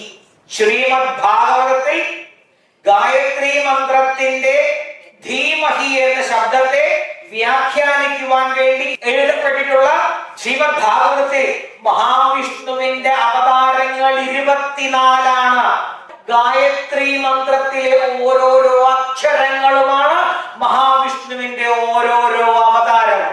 അതിനർത്ഥം ഗായത്രി മന്ത്രം ഒരു തവണ ജപിച്ചാൽ മഹാവിഷ്ണുവിന്റെ 24 അവതാരങ്ങളെയും ഉപാസിച്ചതിന്റെ ഫലമാണ് ലഭിക്കുക എന്നാണ്.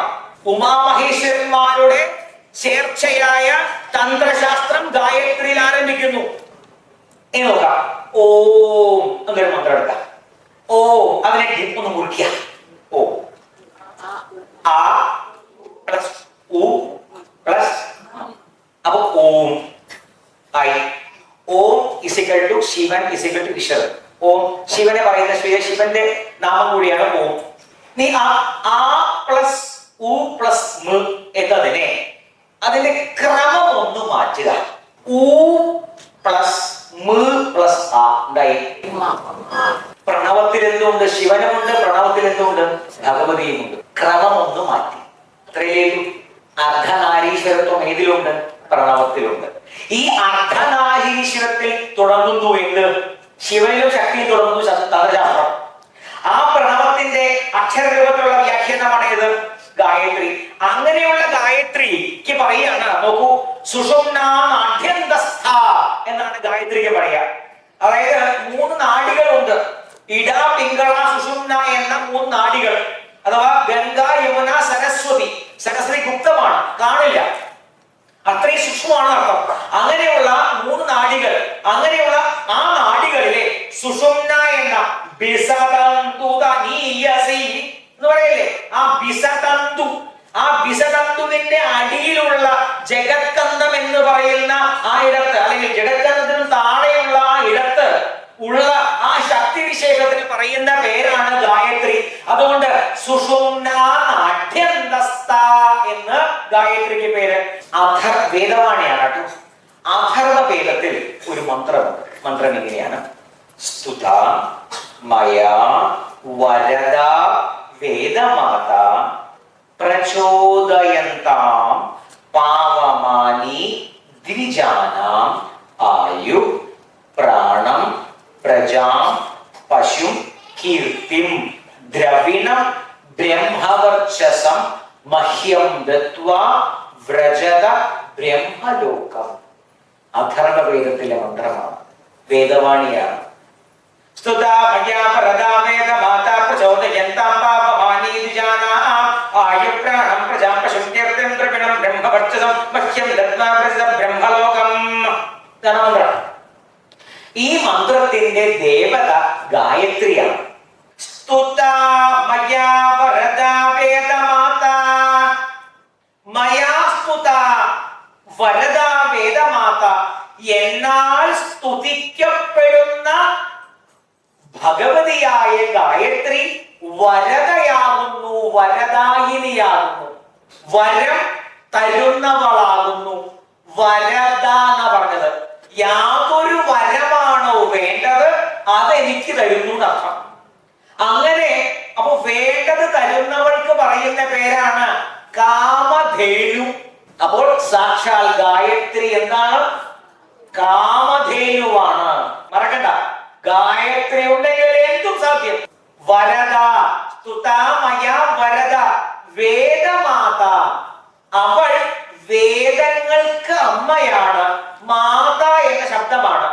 മാത എന്ന് പറഞ്ഞാൽ അമ്മ എന്ന് മാത്രമല്ല അർത്ഥം. മാ എന്ന ശബ്ദത്തിന് ഇവിടെ അളവ് എന്നർത്ഥം, അളവ്.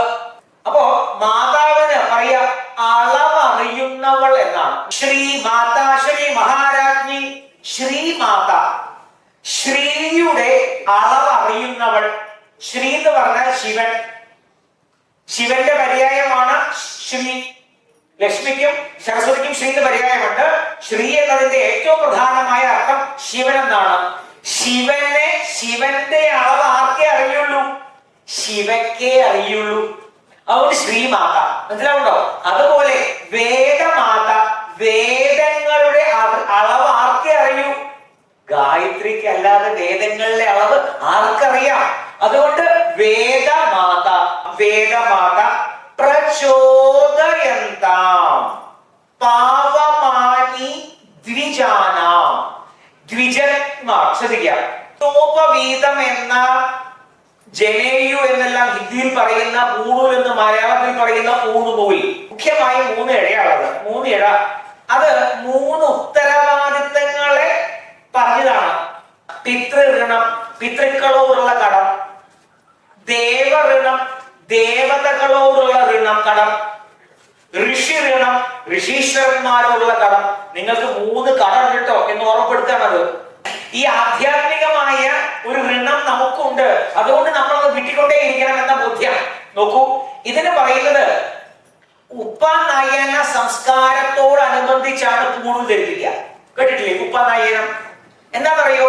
ഉപ എന്ന വാക്കിന് സമീപേ, സമീപം. നയനം അഥവാ ദൃഷ്ടി അഥവാ കാഴ്ച, അതല്ലെങ്കിൽ കാഴ്ചപ്പാട്. എന്റെ ഗുരുനാഥൻ എനിക്ക് ഉപനയനം നടത്തുമ്പോൾ അതിന്റെ അർത്ഥം ഞാൻ എന്റെ ഗുരുനാഥന്റെ കണ്ണ് സ്വീകരിക്കുന്നു എന്നാണ്. എന്റെ ഗുരുനാഥന്റെ കാഴ്ചപ്പാടിനെ ഞാൻ സർവാശ്ലേഷിക്കുന്നു എന്നർത്ഥം. അതിന്റെ പേരാണ് ഉപനയനം. ഒരു ഭൗതികമായ 3 ഇഴ നൂല് ധരിപ്പിക്കുന്നത് മാത്രമല്ല, നൂല് അതിന്റെ ലിംഗമാണ്. ഉപനയന സംസ്കാരത്തിന്റെ ലിംഗമാണ്. മനസ്സിലായല്ലോ? എപ്പോൾ ഒരു ഗുരു അഥവാ ഒരു പരമ്പര നിങ്ങളെ സ്വീകരിക്കുന്നുവോ, ആധ്യാത്മികമായി ചിന്തിച്ചാൽ ഉപനയനം അവിടെ കഴിഞ്ഞു.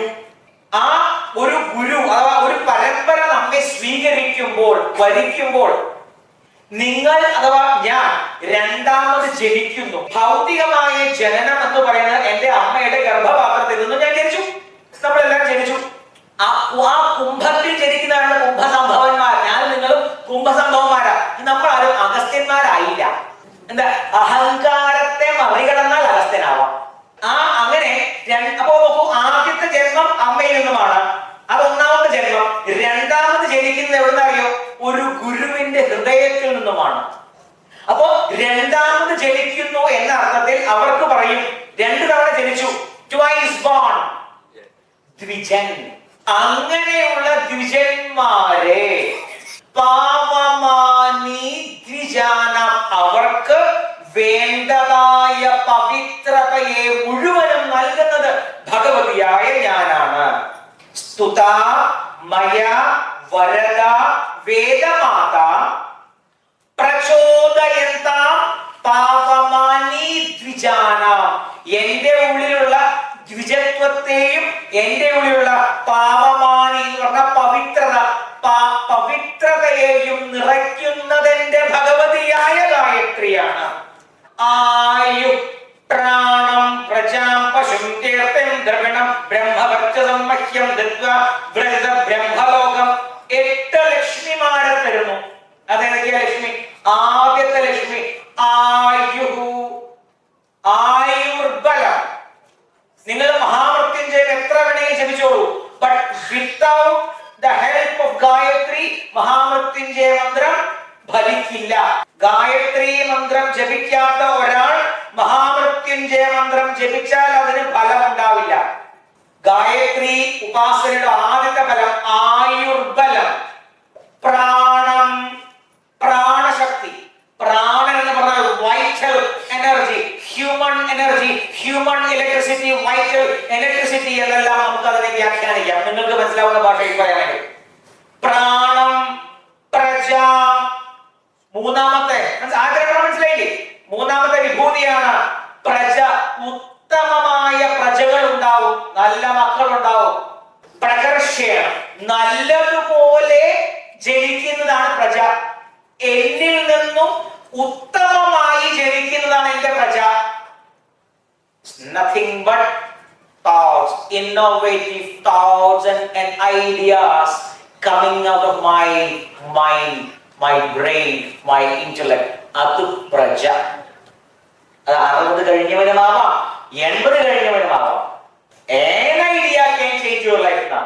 ഐഡിയകളുടെ ഒരു പ്രവാഹമാണ് ഗായത്രി മന്ത്രം ജപിച്ചാൽ കിട്ടുന്നത്. Innovative thoughts and ideas. ആരും തോന്നാത്ത ഉത്കൃഷ്ടമായ ആശയങ്ങൾ നമ്മളിൽ ജനിക്കണം. 1250 വർഷങ്ങൾക്ക് മുൻപ് ബൃഹത് സംഹിത എന്നൊരു കൃതി എഴുതിയ ഒരു കാരണവരുണ്ടായിരുന്നു, വരാഹമിഹിരൻ. കേട്ടിട്ടറിയില്ല? വരാഹമിഹിരൻ എന്ന് പറയുന്നത് വിക്രമാദിത്യ രാജാവിന്റെ നവരത്നങ്ങളിൽ ഒരാളായിരുന്നു. ഗായത്രി ഉപാസകനായിരുന്ന വരാഹ മിഹിരാചാര്യന് നക്ഷത്രങ്ങളെയും സൂര്യനെയും എല്ലാം നോക്കാൻ വേണ്ടി വിക്രമാദിത്യൻ ഡൽഹിയുടെ അടുത്ത് മിഹിരാവലി എന്നൊരു ഗ്രാമം പതിപ്പിച്ചു കൊടുത്തു. ഇന്നും അതിന്റെ പേര് മിഹിരാവലി എന്ന് തന്നെയാണ്. ചെറിയൊരു വ്യത്യാസം മെഹ്റൗലി എന്ന് പറയും. അവിടെ വിഷ്ണു സ്തംഭം എന്നൊരു സ്തംഭം സ്ഥാപിച്ചു. ആ സ്തംഭത്തിന് ഇന്ന് പറയുന്ന പേര് കുത്തബ് മീനാർ. അപ്പൊ ആ ഭഗവതിയുടെ ബ്രഹ്മ തേജസ് നമുക്ക് അവകാശപ്പെട്ടുള്ളതാണ്. ആയു, പ്രാണം, പ്രജാ, പശു, കീർത്തിം, ദ്രവിണം, ബ്രഹ്മവർച്ചസം, മഹ്യം ദത്വ. ഇതെല്ലാം എനിക്ക് തന്ന്, ഉപാസകന് തന്ന് ഭഗവതി എന്നെ വ്രജത ബ്രഹ്മലോകം. She will lead, she will take me to that abode. എന്നെ മോക്ഷത്തിലേക്കും അവൾ നയിക്കും.